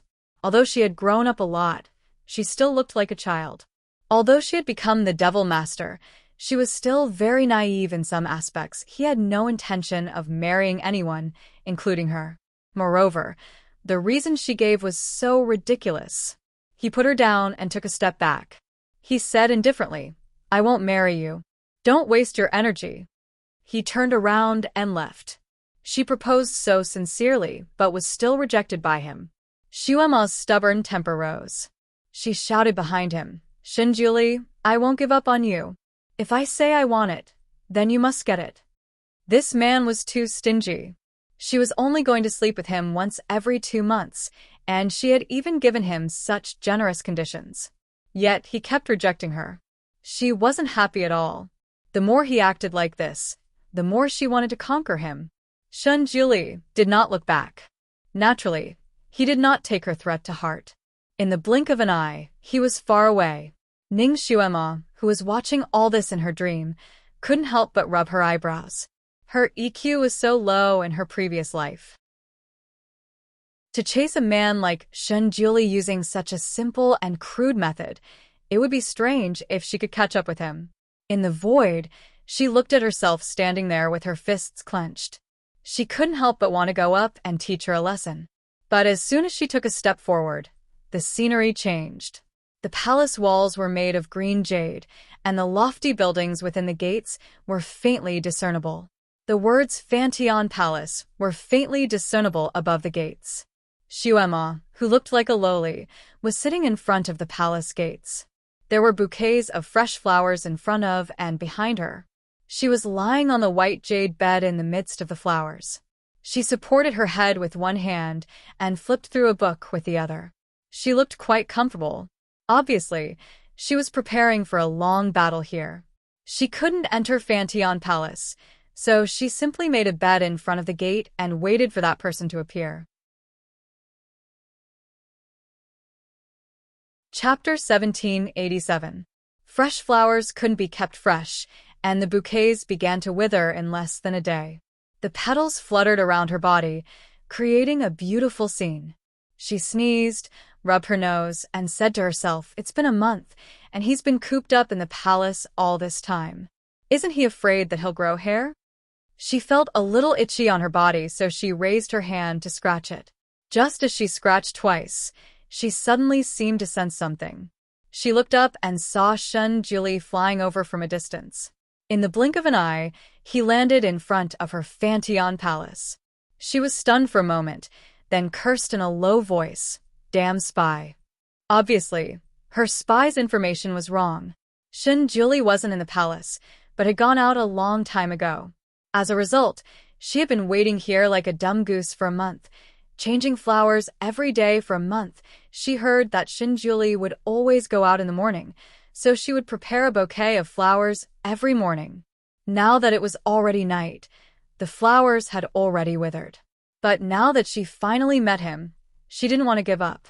So after being stunned for a moment, she picked up a bouquet of flowers and jumped in front of him. Julie? She was short, and the bouquet was the largest. With such a hug, she was almost drowned in the bouquet, and no one could find her. In order to pursue Julie, she had spent a lot of money and asked many demons for advice. But most of the demons' courtship was very direct. Basically, both sides would directly roll in the grass nest if they liked each other. If one side didn't like the other, then the other side would use force. If he won, he would directly carry the beauty home. If he lost, he would be beaten by the beauty and never dare to think about it again. These tricks were obviously useless against Julie, so someone found some books for her in the human world. These books were really good stuff. There were many ways to pursue a beauty in them, and one of them was to send flowers. It was said that beauties liked flowers, and it was best to send a bouquet a day. Generally, sending flowers for 10 days to half a month would move the beauty and win her heart. She felt that this method was good, so she implemented it first. She was a devil master, so if she wanted to send flowers, she would naturally send the largest bouquet to show her sincerity. Therefore, every bouquet of flowers she made was so huge that it could drown her. She looked up at him through the gaps of the flowers, only to see him frowning slightly. He quietly bypassed her and raised his hand to open the enchantment of Fantion Palace. It wasn't easy for her to see him, so she naturally wasn't willing to be ignored. She turned around and handed the huge bouquet to him. "This is for you." Julie's lips twitched. It had always been men who chased after women and gave them flowers. Why was it the other way around when it came to him? What did this little thing take him for? He raised his hand and pushed aside the huge bouquet in front of him. He said indifferently, "I don't care." The flowers were already a little withered, and when he plucked them, half of the petals fell off and landed on the face of the little girl behind the bouquet. Shuema brushed the petals off her face. She wasn't discouraged. According to the story, she had to do it at least a dozen times. She had just given him a serious gift, so it was expected that he wouldn't be moved. She showed a little face that was more energetic than the flowers and said heroically, "What kind of flowers do you like? I'll pick them for you." "I don't care about any flowers, so you don't have to waste your time." Julie bypassed her again. However, she pulled his sleeve.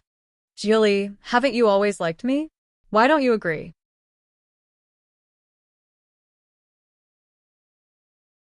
Chapter 1788. Julie stopped in his tracks and looked down at her little hand that was grabbing his sleeve. "Let go." His voice was extremely cold. If she was an ordinary immortal or a devil, she might have let go of his hand after hearing his voice. However, Shuema would not. She was not scared. Her little hand held his sleeve even tighter. "Julie, you gave me a reason. I feel that you like me. You even liked to hug me back then." Julie looked down at her. "Does it mean that I like you because I like to hug you? Devil Master, are you thinking too much?"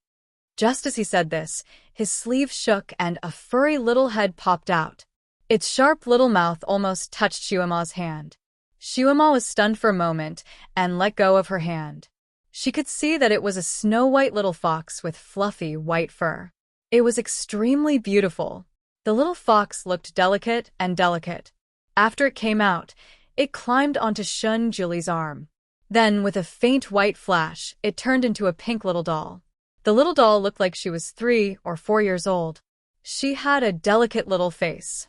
Julie raised his hand and hugged her. The little doll wrapped her arms around his neck. Then, she turned around and looked at Shuema with a pair of round eyes. Shuema was still holding the half-withered flower in her hand. She looked at the little doll in shock and was speechless. The little doll's posture in Shinjuli's arms was exactly the same as when she was young. They were both full of possessiveness. Shuema's heart suddenly hurt.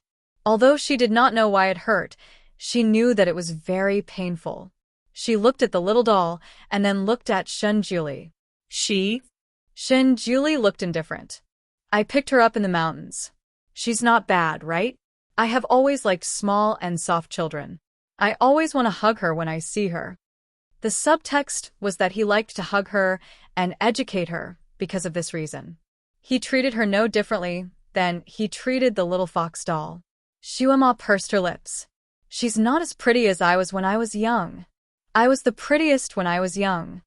As soon as she said this, the little fox doll immediately bared its fangs at her, revealing a pair of small canines. Her teeth are not as pretty as my tiger teeth. Shuema immediately attacked the fox doll again. She didn't like to see him carrying other children. It felt like her belongings were being taken away by someone else. Shinjuli probably didn't expect that she would notice this. The corners of his eyes twitched, and he said indifferently, "Different flowers enter different eyes. I like her now." Shuema's self-esteem suffered another blow. She pursed her lips even tighter. She paused for a moment before discussing with him. "So you like girls this small? Actually, I can also become as small as her." She was afraid that he wouldn't believe her, so she simply turned around. As expected, her body shrank by half, and she became as small as 3 or 4 years old. Just like when he saw her before, she looked up at him with a pair of big round eyes. "Look, I'm still prettier than her." She was the cutest and most beautiful when she was young. When they walked in the mountains, even the fiercest gorillas wanted to hug her. It could be said that she was the killer of all creatures. Shinjuli looked at the little lowly demon master on the ground and felt the veins on his forehead throbbing.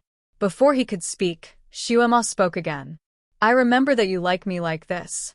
You would hug me every time. After we get married, I can share a room with you like this. Share a room with him like this?" That scene was too wretched. Shinjuli refused to imagine it. Chapter 1789. Ning Shuema, who was hiding in the void as a bystander, had the urge to buy a piece of tofu and slap it to death in her previous life. At that time, she was so stupid that she was cute, but also so brave that she was cute. When one's martial arts were too strong, one's brain would often be too lazy to think. In her previous life, Shuema was born to be a strong martial artist. She would beat those who disobeyed her until they became obedient. No one could go against her. Therefore, it was not easy for her to see the dark side. She was also straightforward in her actions. For example, this time, she had set her sights on Shinjuli. She would chase him to the end. The method she used was so straightforward that one could not look at it directly. Ning Shuema could not help but blush. Her gaze fell on Shinjuli again. She could clearly understand that she was dreaming and remembered everything that happened before she fell asleep. She could no longer see him in reality. It was not bad to see him in her dream. Although he could not see her in her dream and would not communicate with her, she felt that it was a gift from the heavens to be able to see him again.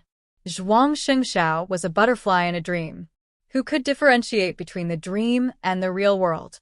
The Almighty in the real world had completely left her. That reality was too cruel. She did not want to return to reality for the time being. She looked at the Almighty below.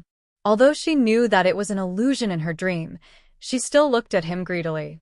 She even flew down to his side and stretched out her arms to hug him. However, she hugged empty air. Her arms swept past his body. In the end, she could not have any physical contact with him. The little fox doll in Shinjuli's arms suddenly sneezed. She raised her small hand and rubbed her nose. "Itchy?" Her voice was soft and tender. Shinjuli looked at the almost bald bouquet in front of him. After Shuema became smaller, she was not willing to throw away the bouquet. Now, she was completely covered by the flowers. "Your flowers made her uncomfortable," Shinjuli said coldly. "Ah." Little Shuema did not react. With a wave of his sleeve, the bouquet of flowers flew straight into the air and disappeared without a trace. It was unknown which trash space he had thrown it into. You? Little Xiaoma clenched her fists. It wasn't easy for her to get these flowers. Shin Julie no longer looked at her. He bypassed her and directly opened the enchantment of Fantion Palace. He didn't even look back at her. The palace gate slowly closed in front of little Xiaoma. Little Xiaoma didn't follow him in. Without Shin Julie's permission, no one could enter his palace. Xiaoma had tried before, but failed every time. Little Xiaoma stared at the closed palace door with her eyes wide open. Her small fists clenched and unclenched, then clenched and unclenched.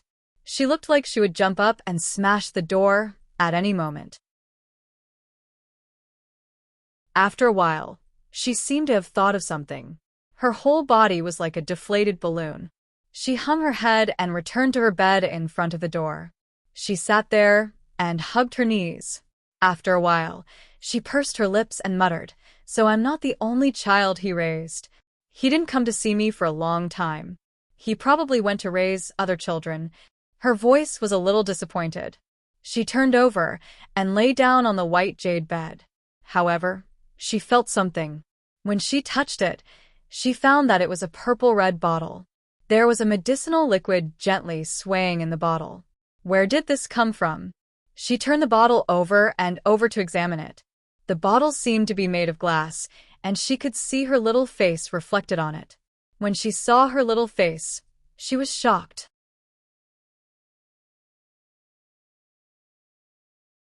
Chapter 1790. There seemed to be a layer of red bumps on her face. She couldn't believe it. She took out a mirror and looked at it. She saw a baby's face covered with red bumps. God. No wonder he looked at her strangely. She had bumps on her face. She was so ugly. Of course, she was not as good-looking as the little fox in his arms. She even boasted that she was pretty. Ning Xiaoma looked at her little face in the void and knew that she was allergic to pollen. The small medicine bottle must have been thrown to her by Shin Julie. The pills inside should be anti-allergy medicine. However, Xiaoma didn't know that at that time. She kept touching her little face and cast spells on it from time to time. Obviously, spells couldn't fool her. So more and more bumps appeared on her little face. In the end, her hands, neck, and even her body were covered with bumps. She couldn't help but scratch, but the more she scratched, the more she scratched. This was probably the first time she had experienced such a situation. She was a little flustered and took out all the medicines she had on her. However, these medicines were all golden source salves, antidotes, or medicines to enhance magic power and physical strength. None of them were suitable for the illness. She fumbled around with the medicine bottles and accidentally knocked the medicine bottle that had once hit her, causing it to shatter with a loud bang. Xiaoma seemed to have just noticed the medicine bottle. When she turned around, she found that the medicine had spilled all over the floor. She couldn't put it away. She was so itchy that she couldn't help but change her body back to her appearance when she was 12 or 13 years old. She wanted to see if it would be lighter if she changed back to her original appearance. However, after she changed back to her original appearance, the itch got worse. It was the first time she knew that itch could be so deadly. She randomly swallowed a few antidotes and endured for a while. Suddenly, she jumped on the bed. It was itchy. It was so itchy. Now, her eyelids were covered with bumps. She didn't know where to scratch. So, she rolled around on the bed and scratched. She didn't know that her bed was also stained with that kind of pollen. As she rolled around, more and more pollen stained her body, and her allergy became more and more serious. Ning Xiaoma, who was hovering in the air, felt anxious for her for no reason. However, she couldn't say anything to remind her to quickly get away from that bed, perhaps because it was too itchy. Tears seeped out from the corners of her eyes. Her body was also covered in bloody marks from her scratches. Her little mouth couldn't help but let out a rather painful groan. She was about to throw caution to the wind. She grabbed the medicine bottles next to her and poured all the medicine into her mouth.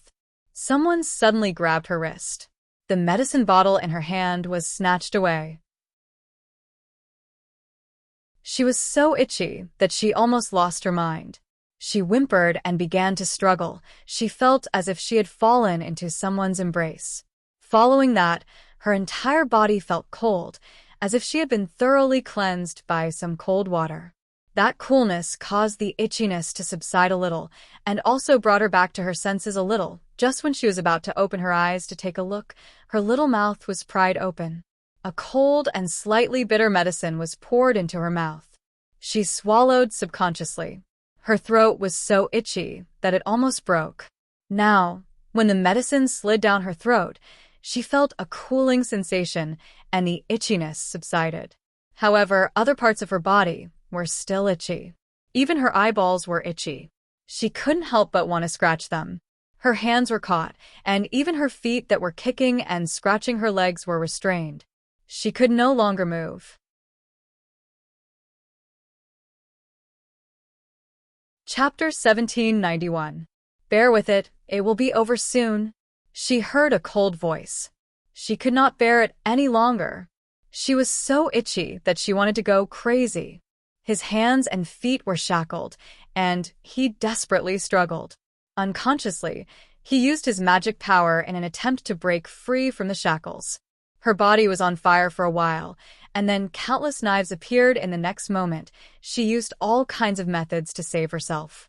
Her kung fu was not weak, and she used all kinds of moves when she was in a desperate state. It seemed that it caused a lot of trouble for the person who restrained her in the end. The man suddenly pulled her into his arms and hugged her tightly. "Be good. Don't move." That embrace was warm and comforting, strangely calming her emotions that were about to explode. Her body stiffened, and she wanted to open her eyes to take a look. However, her eyelids were completely swollen. She could not even open her big eyes. Nevertheless, she was familiar with this embrace. Her chaotic mind seemed to have reacted a little. She opened her mouth. "Julie's?" The hands holding her tightened slightly, and his breath was slightly heavy. "Bear with it. It won't itch anymore after a while." Subconsciously, she listened to him. Although she still felt unbearably itchy, she really endured it and did not move. Time ticked by. Because she had taken the right medicine, the itchiness on her body gradually disappeared, her tense muscles gradually relaxed, and her swollen eyes were finally able to see something. What entered her vision was a snow-white robe and the beautiful curve of the other party's Adam's apple. Everything was so familiar. She often saw this scene when he hugged her many years ago. Now that she saw it again, Shuema felt warm in her heart. She stared at his Adam's apple. She wanted to kiss it when she saw it, but now she wanted to do it even more. She was a person of action. Once she thought of it, she would do it immediately. She suddenly raised her head, and her mouth touched his Adam's apple. Then she rubbed it hard. Because she was still itching, she could not control her lips well, and saliva flowed out. She kissed his neck with her saliva. He suddenly froze and waved his arms. As a result, Shuema, who was lying comfortably in his embrace, was sent flying into the air. She reacted quickly. When her body was in the air, she flipped over and landed on the ground. "Julie, you like me?" She smiled. If it were not for her swollen eyelids, her eyes would have been sparkling. Shun Julie was speechless. He calmly cast a cleansing spell on himself to get rid of the saliva on his neck. Then, he calmly looked at the excited Shinjili and said, "Devil Master, you are overthinking. I just don't want you to embarrass yourself in front of my palace." "You don't mean what you say." Shuema interrupted him.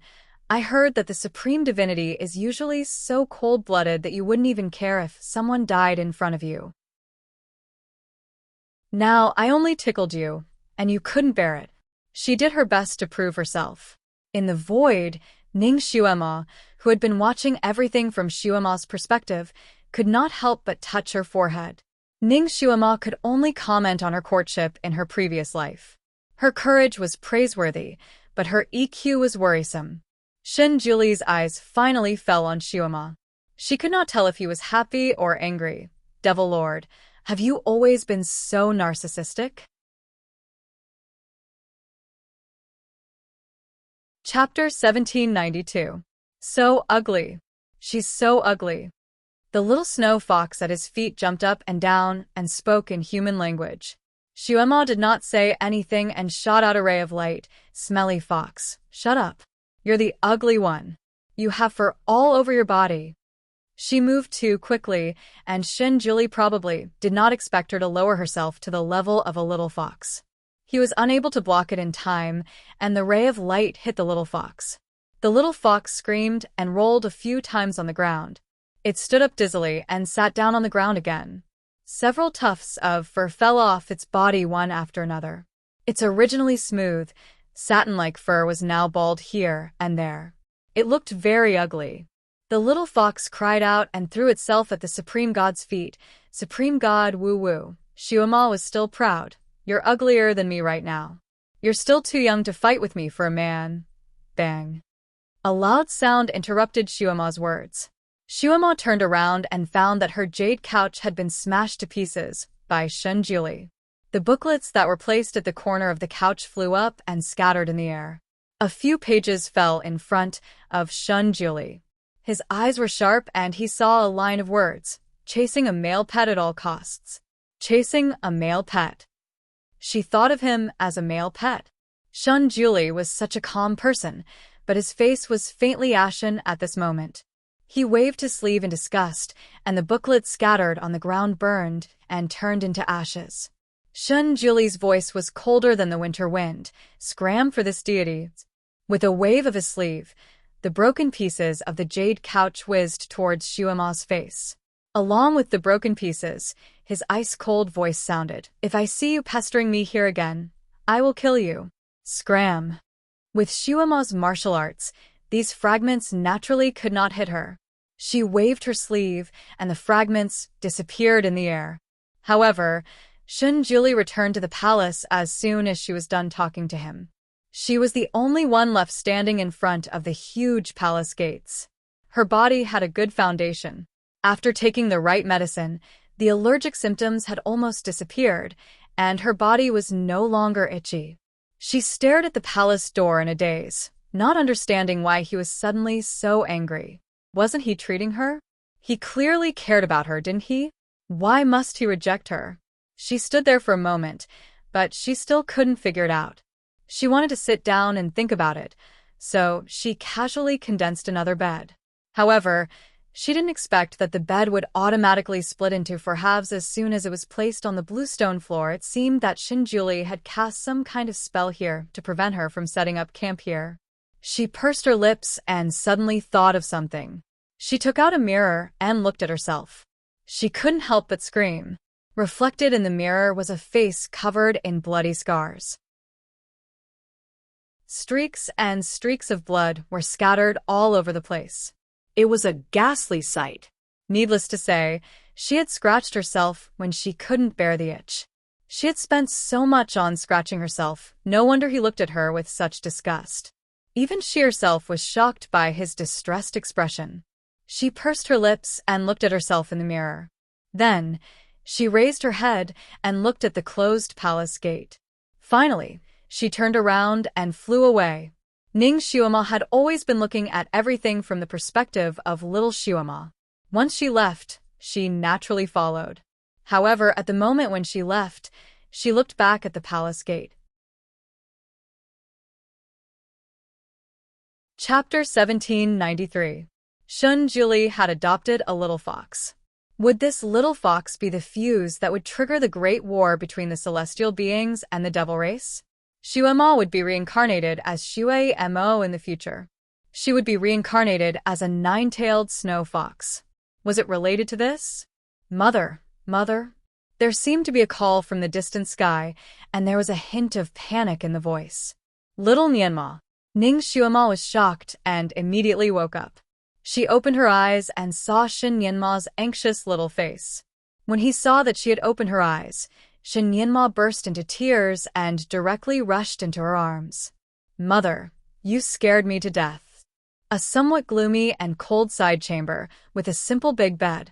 These were the scenes that she saw before she fell asleep. There was no little fox, and there was no Julie. Everything that happened just now was just a dream from her previous life. Ning Shuema was a little stunned. She subconsciously held little Nianma in her arms tightly. Nianma, what happened? She just fell asleep. Why was the little guy so frightened? Mother, why did you come here to sleep? You didn't wake up just now. I thought mother. Shun Nianma's body trembled in her arms. Apparently, he was really frightened. His father was gone. If even his mother could not wake up from her sleep, little Nianma did not know who else he could rely on. Ning Xuema's eyes were slightly sore. She held the child in her arms tightly. Mother just fell asleep. It's okay. But mother didn't even breathe just now. I thought of many ways to wake you up, but I couldn't. Shin Nianma's voice was still a little choked. His voice was obviously hoarse. It seemed that little Nianma had used all kinds of methods to wake her up. He almost shouted until his voice was hoarse. Ning Xuema's eyes moved. There was no breath. Was it not a simple dream? She didn't know what was wrong with her, but she couldn't be bothered to think about it. Right now, she had to comfort her son.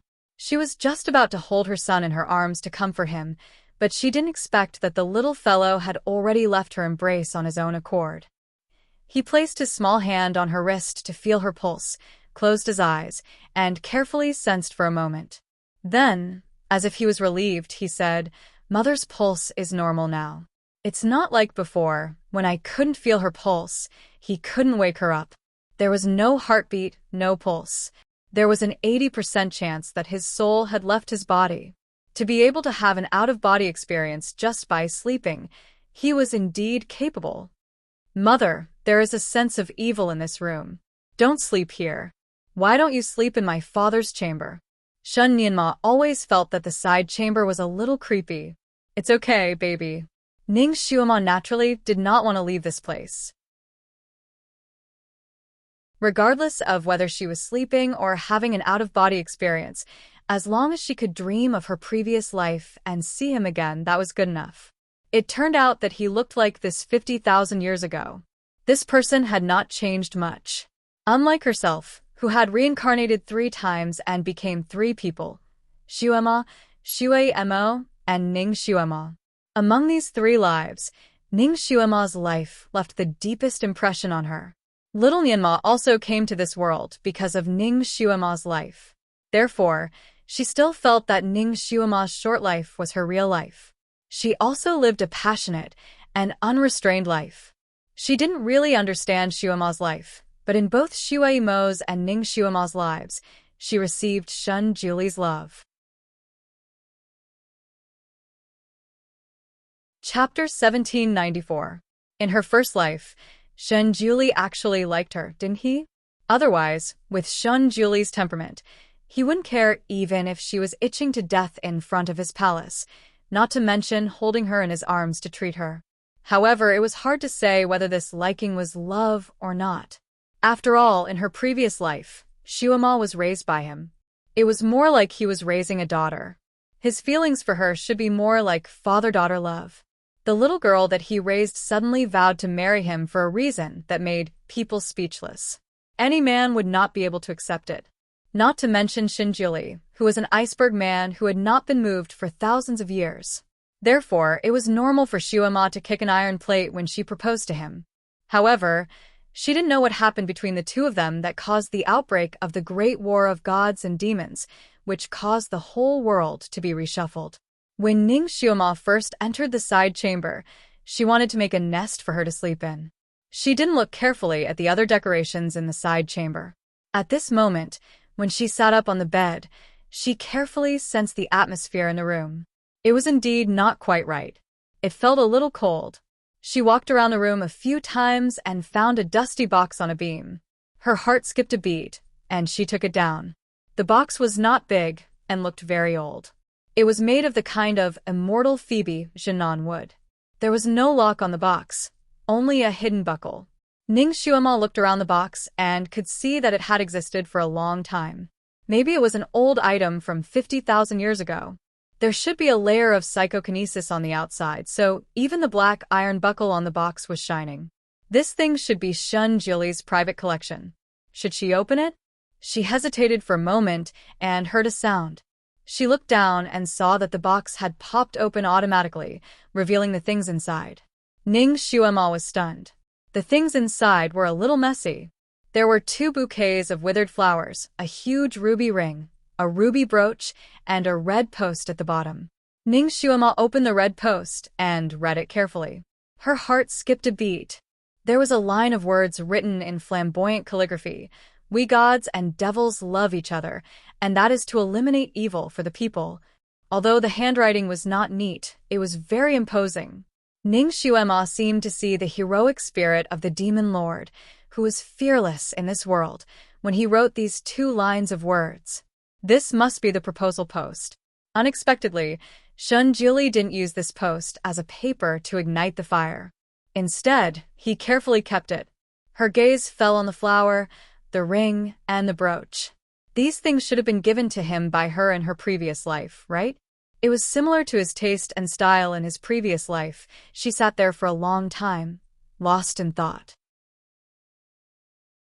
Shun Yanma was also looking at the few things. He was young, but his taste was not bad. He was very much like his father, so his comments were very accurate. The surface of the ring is a little rough, and the pin of the brooch is too sharp. The ruby on it does not match. This handwriting doesn't look very cultured. It exudes a sharp edge and lacks meaning. Damn, this little thing criticized the things from her previous life as worthless. Ning Xuema knocked on Shun Yanma's head. What do you know? This handwriting looks very imposing. Shun Yanma pouted. Yanma's handwriting is better than this. Well, then I will test your homework later. Okay? Shun Yanma's eyes sparkled. The 2 of them talked for a while and finally dispersed the gloomy atmosphere in the hall. Chapter 1795.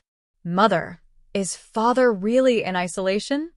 Shun Yanma finally asked the question that he had always wanted to ask. Yes. Her forced laughter was like a balloon. Her son's casual words were like a needle to her. Even a slight prick could cause her to break into pieces. The pain seemed to spread at any time and was about to drown her.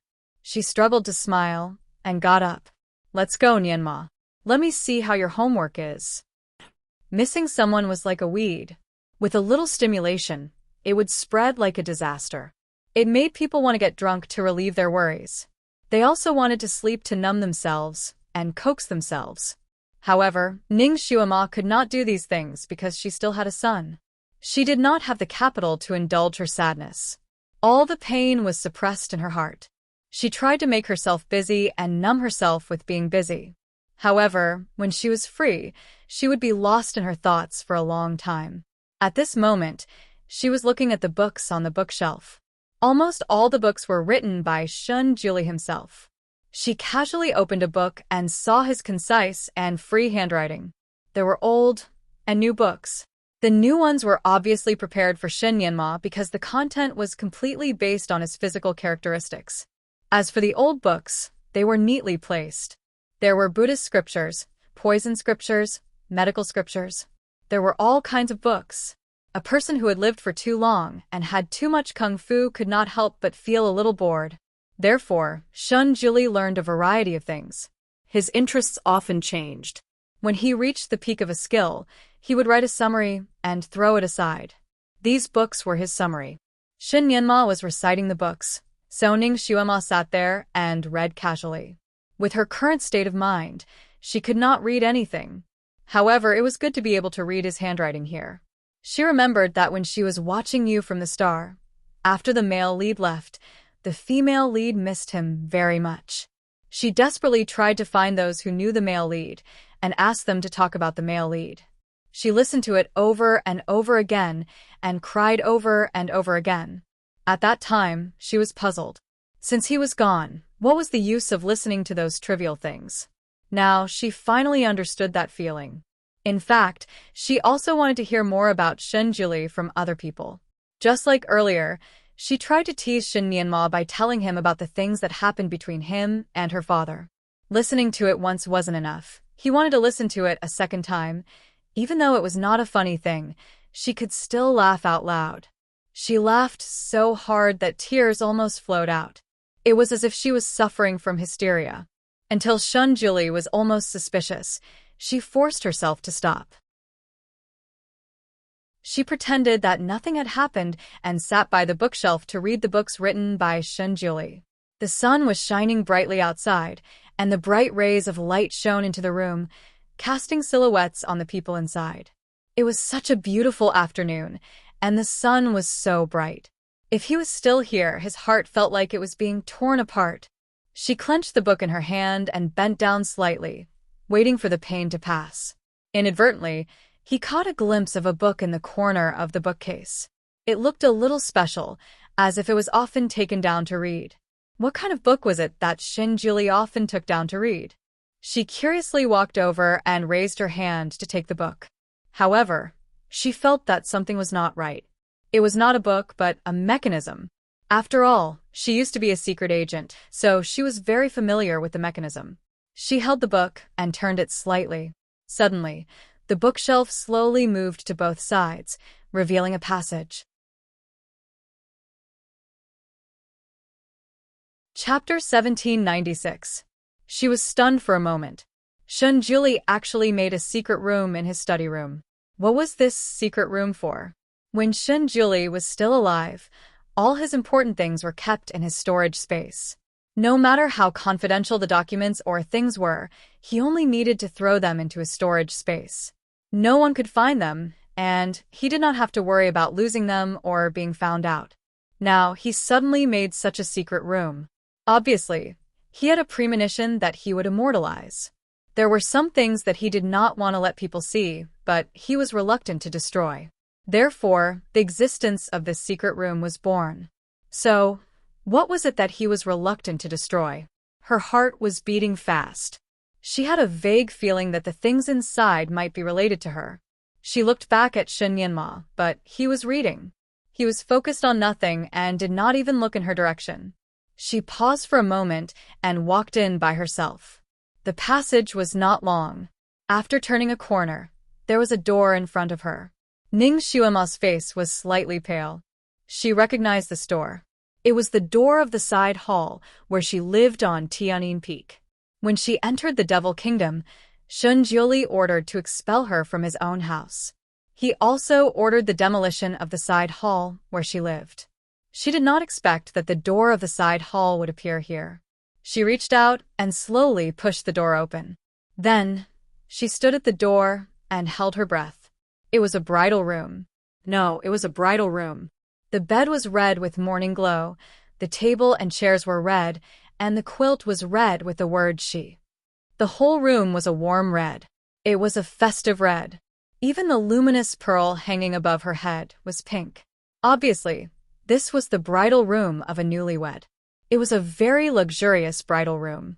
The style of the bridal room was the style that she used to like. Even the layout was faintly familiar. Ning Xuema felt a little weak in her legs. She slowly walked in. Her hands fell on the red bed, and her eyes fell on the quilt. Even if these things were burned to ashes, she would still recognize them. This was the only time when he and she were intimate, and he casually arranged it. At that time, she thought that those things were just illusions that he casually made. She did not expect that these things were real, and now they were here. The past was like smoke, floating in her heart. That time, she had said in a fit of pique that she wanted to consummate her marriage with someone else. In the end, his wolf nature had been driven out. He had casually arranged a bridal chamber and carried her in. That was the first and only time he had made love with her. At that time, she was lying on the bed with him. She tried to push him away, but ended up with him. That was how Nianma was born. However, after that intimacy, she woke up in the side hall of the Heavenly Sound Peak. Everything at that time, including him, had disappeared without a trace. She waited bitterly for him for 10 days, only to be met with a series of nightmares. This memory was both beautiful and cruel to her. Because just a moment ago, he had brought her to heaven, and not long after, he had personally sent her to hell. She thought that the wedding room was just a bubble, but it turned out that the things inside were real. It seemed that he had already prepared it in the storage space, He had actually prepared this in his storage space. Perhaps he really had the intention of marrying her back then and wanted to give her a surprise? Shen Juli was no longer there. Ning Xuema could no longer ask what his thoughts were at that time. She just held the quilt and stood in front of the bed for a moment. She got on the bed and shook the quilt. Her heart was suffocating as if she was drowning.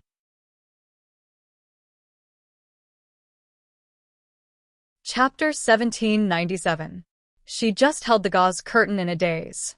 After standing in front of the bed for a moment, she got on the bed and shook off the quilt. Her heart felt as if it was drowning. There were two wooden figures in the quilt, a man and a woman.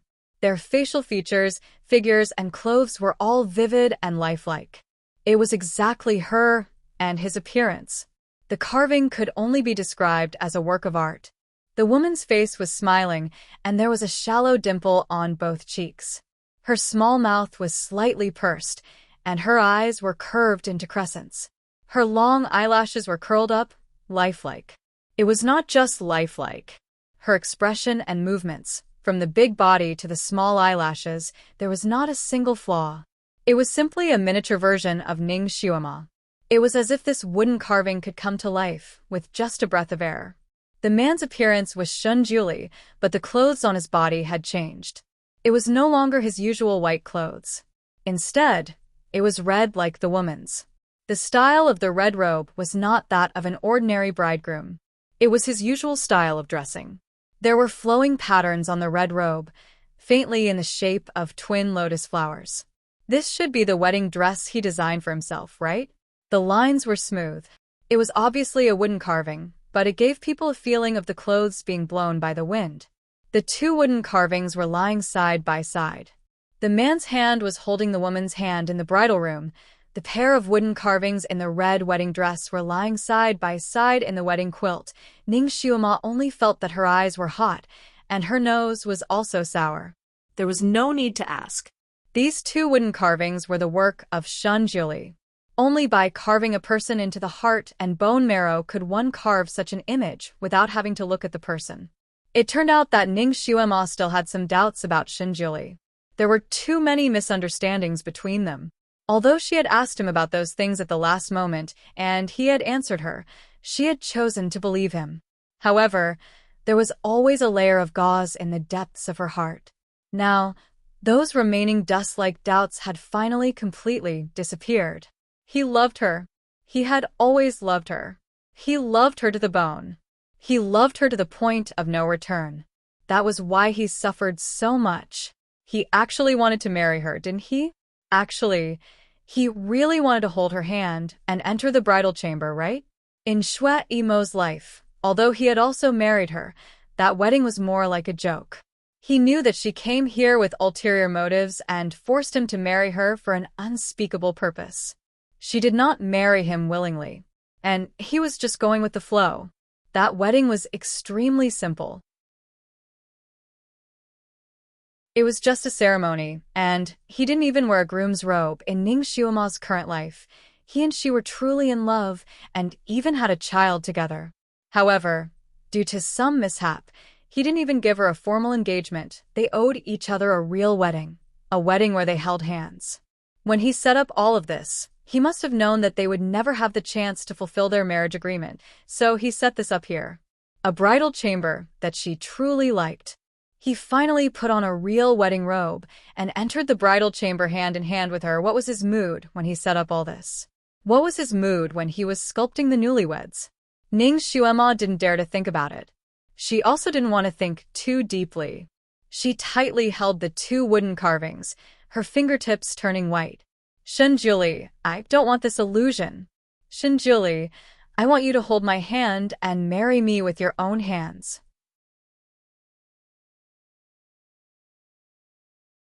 Chapter 1798. Shen Juli, since you love me so much, why didn't you let me die with you in the land of purple evil? Why did you have to bear everything alone? If you love me so much, how could you bear to leave me and Nianma alone in this world? Shen Juli, we have agreed on 1,000 years. After 1,000 years, you have to come back. I will wait for you to come back and marry me. I will wait for you. You can't break your promise anymore. You said that a promise is worth a lot of money. You have never broken your promise to others. What about me? What about me, who loves you so much? I won't break my promise, right? So, you have to come back. No matter what you do, you have to come back. If you break this promise, I will look for you. I will look for you at all costs. Ning Xuema sat on the bed. Her heart seemed to be blocked by a cotton ball. It was painful and swollen at the same time. She almost could not breathe. Bursts of hot water rushed to her eyes. Tears seemed to come again, but she held them back. Don't cry, Ning Xuema. Don't cry. If you want to cry, you have to wait for him to come back. You have to cry in front of him. Don't cry now. She stood up and walked around the room again. She found many old things that she had used before. They were all placed in the side hall of Tianyin Peak. She thought that these things were gone, but it turned out that they were all kept in his storage space and were now placed here. Her gaze fell on a wardrobe in the corner of the room. It was also the wardrobe that she used to use. Could it be the old clothes that she used to wear? She walked over and opened it. Then, she stared at the clothes in a daze. There were indeed a few pieces of her old clothes, but more of them were new clothes. There were all kinds of rare materials. Many of them were not even from the Tianxi continent or the Celestial Devil continent. She picked up a random piece and measured it on her body. It was exactly her size. She would find it too fat if she added a little more, and she would find it too skinny if she lost a little more. It seemed that these clothes were bought for her when he was traveling in the 6 realms. However, he could not give them away. She still remembered that he once told her that during the 10 years when she was missing, he had repeatedly traveled through different spaces and subconsciously tried to find her. Needless to say, these clothes were obtained by him at that time. No wonder her clothes were torn after she was injured in the Purple Evil Land, but he could easily take out a new set for her to change into. It seemed that he was prepared. How much did one have to love someone to be able to buy new clothes for her in a hopeless situation? What was his mood when he bought these clothes? She caressed the fabric and closed her eyes slightly. Shinjuli, I like all the clothes you bought. I think they will look good on me. I want you to come back and wear them for me to show you, so you built the secret room to store these things. You knew that you were nearing the end of your life, so you began to treat me coldly. You thought that as long as I didn't recover my memories, I wouldn't care even if you died, right? You didn't expect that I would recover my memory in Zisha's place, so you deliberately said those harsh words to make me continue to despair about you. It was only when I was injured that you finally couldn't control your emotions and treated me well. That's why all your actions were so abnormal, wasn't it? You and I loved each other so much, but there were very few times when we were really happy. There were also very few times when we were really honest with each other. All your contradictory actions were just because you didn't want me to be sad for you. You even wanted to seal my memory again and let me forget you completely.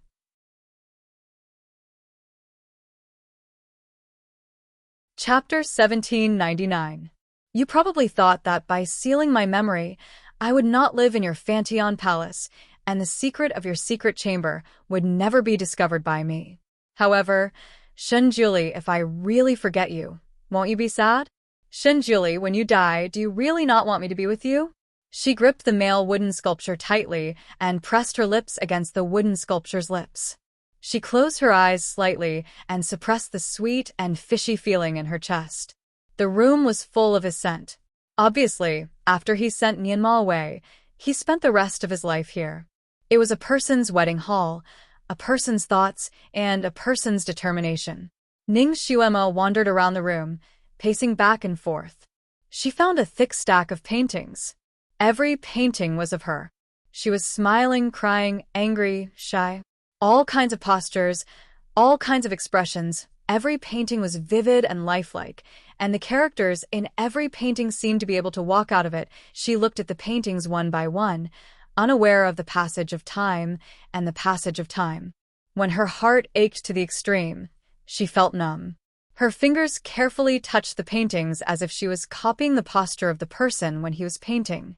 It was as if the person was still standing in front of the table and painting. Shuma? She seemed to hear a soft sigh in her ear. The voice was so familiar. She stiffly turned around and seemed to vaguely see him standing by the bed. He was wearing his usual wide white robe, and his face was as cold as before. His pair of deep blue eyes were staring at her, his gaze deep and serene. She was stiff in the same place. Her lips trembled for a moment before she called out, "Great Master, was it an illusion? It must be an illusion." She wanted to rush over and throw herself into his arms, but she did not dare to. She could only walk over step by step and reach out with her trembling hands. Sure enough, the person in front of her disappeared. Only a sigh could be heard. "Shuema, take care, it was indeed an illusion." She slowly sat down by the bed and only felt that all the strength in her body had been drained. She sat there and did not want to move. When she was so sad, she could not cry. She didn't know how long she had been sitting there, lost in thought. Suddenly, she seemed to have sensed something. She looked up and saw Shen Nianma standing at the entrance. She did not know how long he had been standing there, but his face was slightly pale. Ning Xuema's heart sank. She quickly stood up and called out, "Nianma."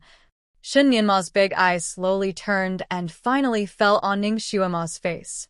He opened his mouth and asked, "Mother, father will never come back, right?" He was a sensitive child.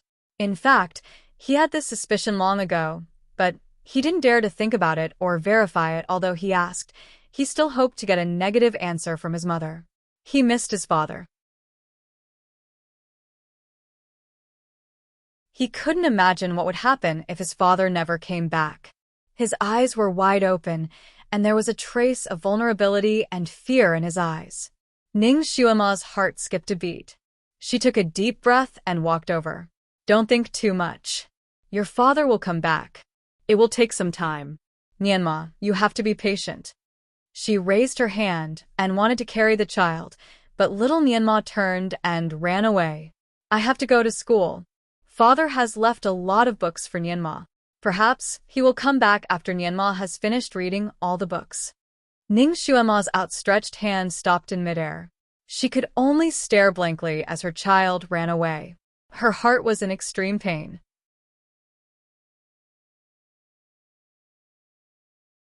Chapter 1800.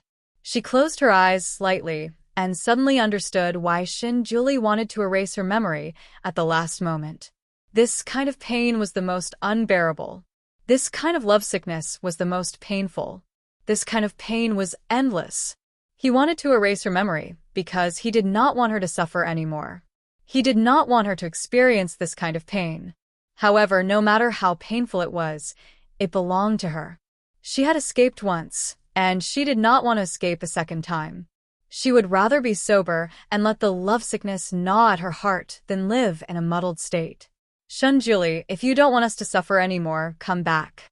Ning Xuema had always been a person who did not like to wait passively. Shen Julie's death had many mysteries that could not be solved. For example, he did not give up on her before. After he regained his identity and returned to the Fantion Palace, he suddenly gave up. For example, he had never been able to predict his own fate. This time, it seemed that he had already predicted it. All the arrangements were extraordinarily comprehensive. For example, he should have recovered his memory from 50,000 years ago in the Fantion Palace. Could his death this time be related to the things that happened 50,000 years ago? For example, the flowers that he gave her were certainly not purely for the sake of pursuing her. Perhaps there were many hidden reasons. For example, in the sealed place, Shen Julie knew that she had recovered her memory. He knew that she still had feelings for him. He should know that if he died, how sad she would be, and how sad Nianma would be. He did not want her and Nianma to be sad. If it was not a last resort, he would not choose this path. What was his last resort? If it was only to seal Zisha, he could have told her all the important things. With her current kung fu, it was not impossible for them to work together. Perhaps both of them did not have to die to seal Zisha properly. Therefore, there should be other reasons. There must be a reason why he had to die. What she needed to do now was to find out the reason. Then, she would find a way to make him come back. During the night, Ning Xuema was worried that the child would be lonely, so she wanted to sleep with him. However, little Nianma shook his head vigorously. Father said that I am a man, and a man should be responsible and independent early so that I can take care of my mother and the people I care about. Therefore, I want to sleep by myself. If father sees that I am so obedient, perhaps he will come back earlier. He was so sensible that it made one's heart ache. Ning Xuema was speechless. Shenjuli did a good job in educating the child. He had really made all the arrangements for the child's funeral. She walked towards a side hall, but Shen Yanma stopped her and looked at her eagerly. Mother, can you stay in father's chamber? He has always missed you. If he knew that you were willing to stay in his palace, he might have come back earlier. Ning Xuema felt sad, but she forced a smile. Okay, I will listen to Nianma. She finally entered his bedroom and slept on his bed. The blanket was filled with his scent, and she felt as if he was hugging her as she laid on it. Her heart meridians had almost recovered, and after resting for another night, she would go to Mother Earth to ask about the origin and use of those flowers. She thought that she would have a dream again, a dream about her previous life, a dream about the Devil Master Xuema. She didn't expect that after she slept, she didn't even have half a dream. She slept until dawn. Perhaps it was because she was sleeping on his bed. She felt a cold wind blowing when she was half awake. She seemed to see him sitting beside her and looking down at her.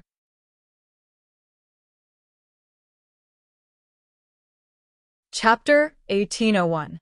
Perhaps it was because she was sleeping on his bed, but she felt a gust of cold wind when she was half awake. She seemed to see him sitting next to her and looking down at her. However, when she subconsciously opened her eyes to look again, the hall was empty. There was no one in sight. Everything was just a hallucination created when she smelled his scent. The first thing she did when she woke up was to see her son. When she came to his bedroom, she found that the little one was not there. Her heart skipped a beat, and she walked to the study room. Before she entered, she heard the sound of reading. The little guy's voice was still very childish, but his pronunciation was clear. He was reading very seriously. The Mythical Beast, by Zhe, was guarding outside the door. It was very touched and praised the little master to Ning Xuema. The little master woke up in the middle of the night to study. He is so hardworking. If the Divine Lord knew, he would be very happy. Ning Xuema inwardly took a deep breath and suppressed the sudden throbbing pain in her heart. She slightly nodded her head. In fact, she did not advocate such education for children. However, now Nianma wanted to study as soon as possible so that his father could come back. This was the little guy's only hope. He was working hard in his own way. Naturally, she would not disappoint the child. She gave Bai Zhe a few words of advice and personally went to the kitchen to check the food that Nianma was going to eat. She had to admit that the flying serpent was very talented in cooking. Every dish looked, smelled, and tasted good. It was as good as Shun Julie's cooking. She looked at her own hands. They were also a pair of dexterous hands. However, she was not good at cooking. She closed her eyes slightly. When she went back, she would also practice her cooking skills. At least, she could let her son eat the delicious food that she cooked. When he came back, she could also show her cooking skills in front of him to shock him. This idea encouraged her. People always had to have a belief and hope to survive. Even if they knew that the hope and belief were illusory, they would still choose to believe. Otherwise, how was she going to survive this 1,000 years of time? She first accompanied her son to eat breakfast and told him to study hard in the palace. If he was tired, he could go play with Bai Zhe and Tingxi and the rest. Don't be too tired. Shen Nianma leaned on her arm and counted his fingers to tell her his plans, including when to study, when to practice, when to eat, and when to absorb the essence of the sun and the moon. Ning Xuema calculated his plan. Combining work and rest, it wouldn't be too tiring, and it wouldn't be too tiring. Not a single second would be wasted. Almost all the time would be used perfectly. This learning plan was perfect. This little guy has a pretty good head on his shoulders. He had already learned how to plan things at such a young age. Ning Xuema praised him and told him that she was going out and would be back in about 3 days. She asked him not to worry. Now, Shun Yanma was like a frightened bird. He was afraid that he would lose either of his parents. Shunjuli's departure had frightened the child. He was trying his best to be sensible in exchange for his father's return. Although he did not say anything, she could see the vulnerability and uncertainty in the child's eyes.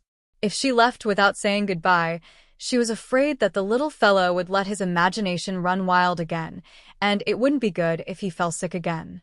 Little Nianma was very sensible. He did not ask Ning Xuemo what she was going to do. He only hugged her neck and whispered, "Mother, come back soon. I will be good." She rubbed her son's head and kissed his pink cheeks. "Don't worry. I will come back on time."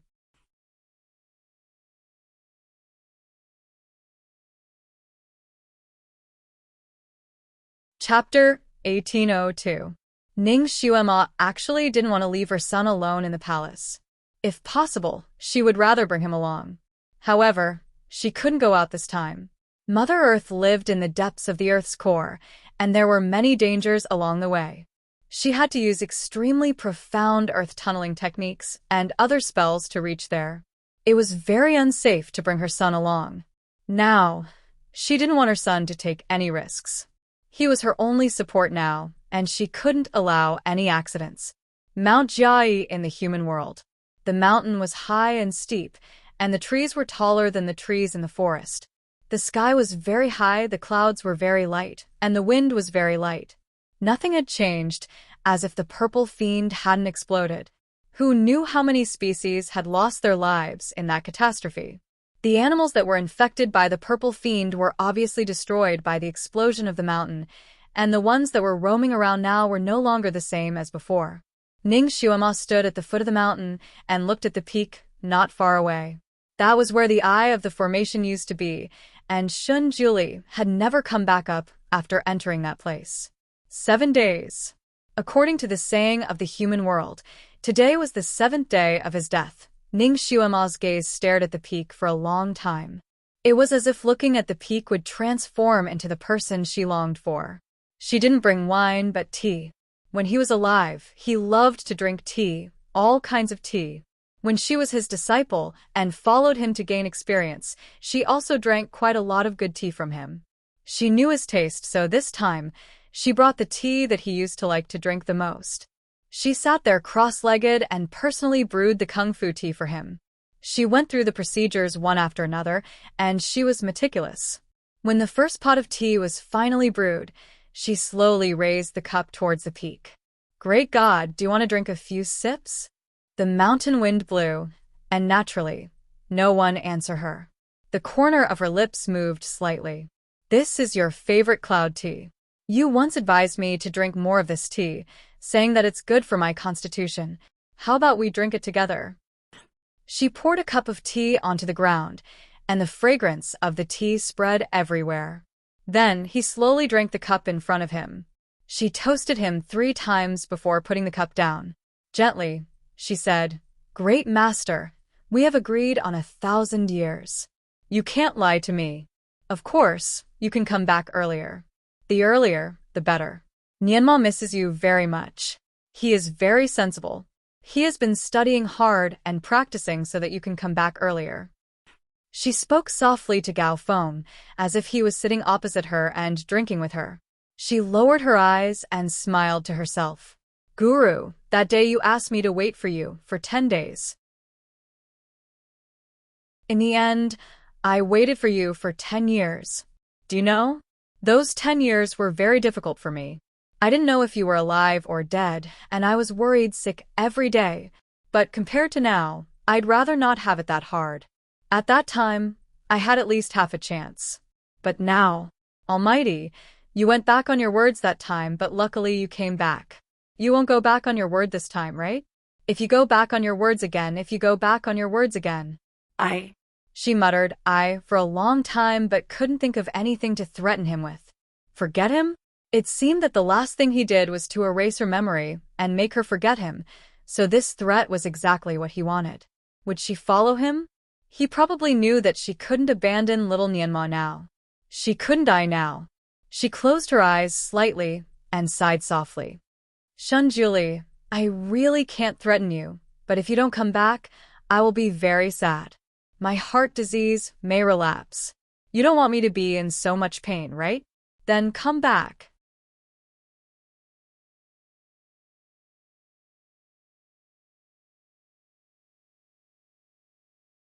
Chapter 1803. Her voice sounded like she was laughing and crying at the same time, echoing in the forest. Suddenly, there was a soft sound behind her. She quickly turned around and saw a person coming out from behind the tree. His red robe was slightly dirty, and his handsome face was slightly dispirited. He stood there with a wine pot in his hand and looked at her in a daze. It was Shwe Ilan. His appearance was rarely sloppy, as if he had not taken a bath or taken care of himself for a few days. His whole body seemed to have been soaked in a vat of wine, and the smell of alcohol was overwhelming. Momo, I knew you would come today. This was the first sentence he said. The second sentence was, do you want to have a drink? His gaze turned to the highest peak in the distance. I know he does not like to drink, but since it is a sacrifice, of course, it should be done with wine. A few cups of weak tea would not seem solemn. Ning Xuema's feelings toward Shwe Ilan were quite complicated. He used to be her closest companion and used to be her guard. He had gone through life and death with her countless times. He had hurt her, but he had also helped her. In fact, he had helped her more than he had hurt her. She looked at him from head to toe and frowned slightly. You have not returned to the Demon Kingdom? Shwe Ilan was obviously a little drunk, but his mind was still quite clear. I have returned. I looked at the flower, and it has withered. His words were too jumpy, and Ning Xuema finally understood what he was talking about. It seemed that Shwe Ilan had previously invited her to the Demon Kingdom to see a kind of flower that did not bloom on time. She did not go because of little Nianma's arrival. She did not expect that he still remembered this. Shwe Ilan, you should go back to the Demon Kingdom. The Demon Kingdom cannot be without a leader. Otherwise, the group of little demons would rebel again. Shwe Ilan stared at her. You are not in the Devil Kingdom. How do you know that the Devil Kingdom does not need you? Ning Xuema was speechless. Shwe Ilan's words were too harsh. She did not want to talk to him anymore, so she nodded at him. Up to you. She wanted to find Mother Earth and didn't want to delay any longer. Momo. Shwe Ilan was drunk after all, so he was a little unsteady on his feet. He tripped over a big rock under his feet and stumbled, almost falling onto Ning Xuema. Ning Xuema subconsciously took a step back. Shwe Ilan had already steadied himself. His gaze fell on Ning Xuema, and a hint of pain flashed through his eyes. However, he smiled and said, You don't have to be afraid. I won't do anything to you. I know you've never loved me. He casually sat on a large rock and looked at the green mountains in the distance with a faint smile. I couldn't compete with him when he was alive, and I can't compete with him when he's dead. He raised the wine jug in his hand. Come, Shinjuli, let this king toast you.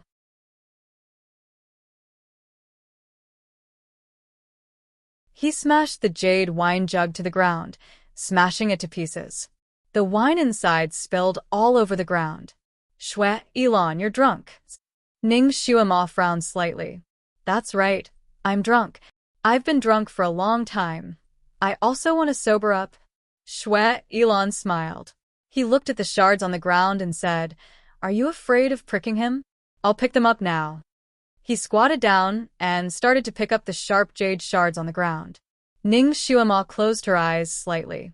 She only felt sorry for Shwe Ilan now. She couldn't give any response to his feelings. She waved her sleeves, and the sharp jade shards on the ground disappeared without a trace. She then flicked her finger, and a faint white light enveloped Shwe Ilan. When the white light dissipated, Shwe Ilan's alcohol was mostly gone. He shuddered and subconsciously turned back to look, but Ning Xuema had already disappeared. Who was whose obsession? Who could say for sure in love?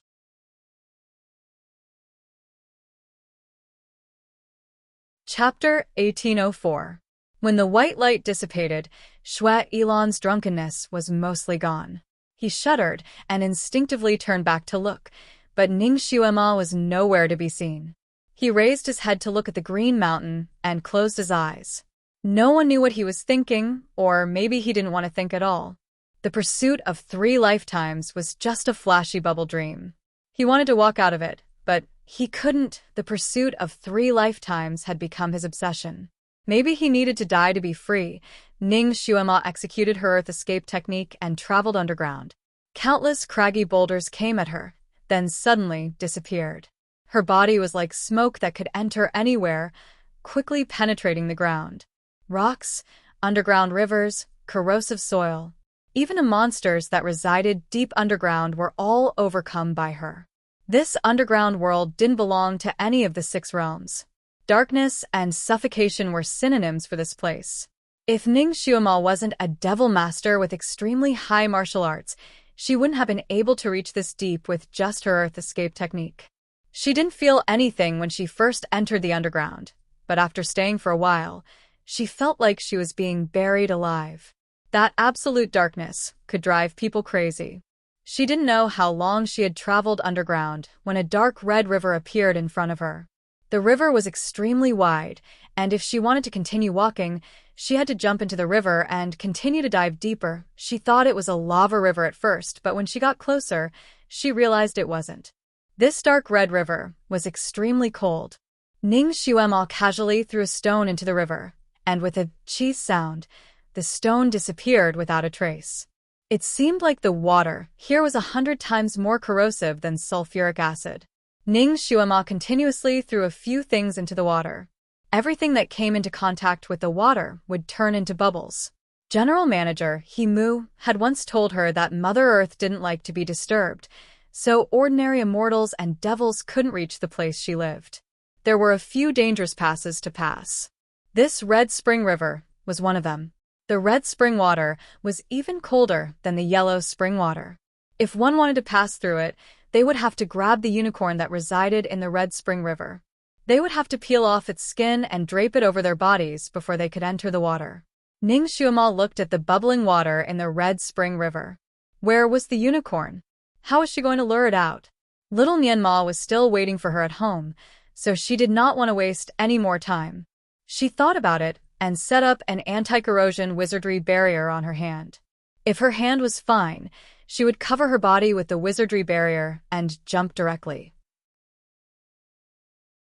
Just as she stretched out her hand, a ray of red light shot over before she could touch the water. Stop.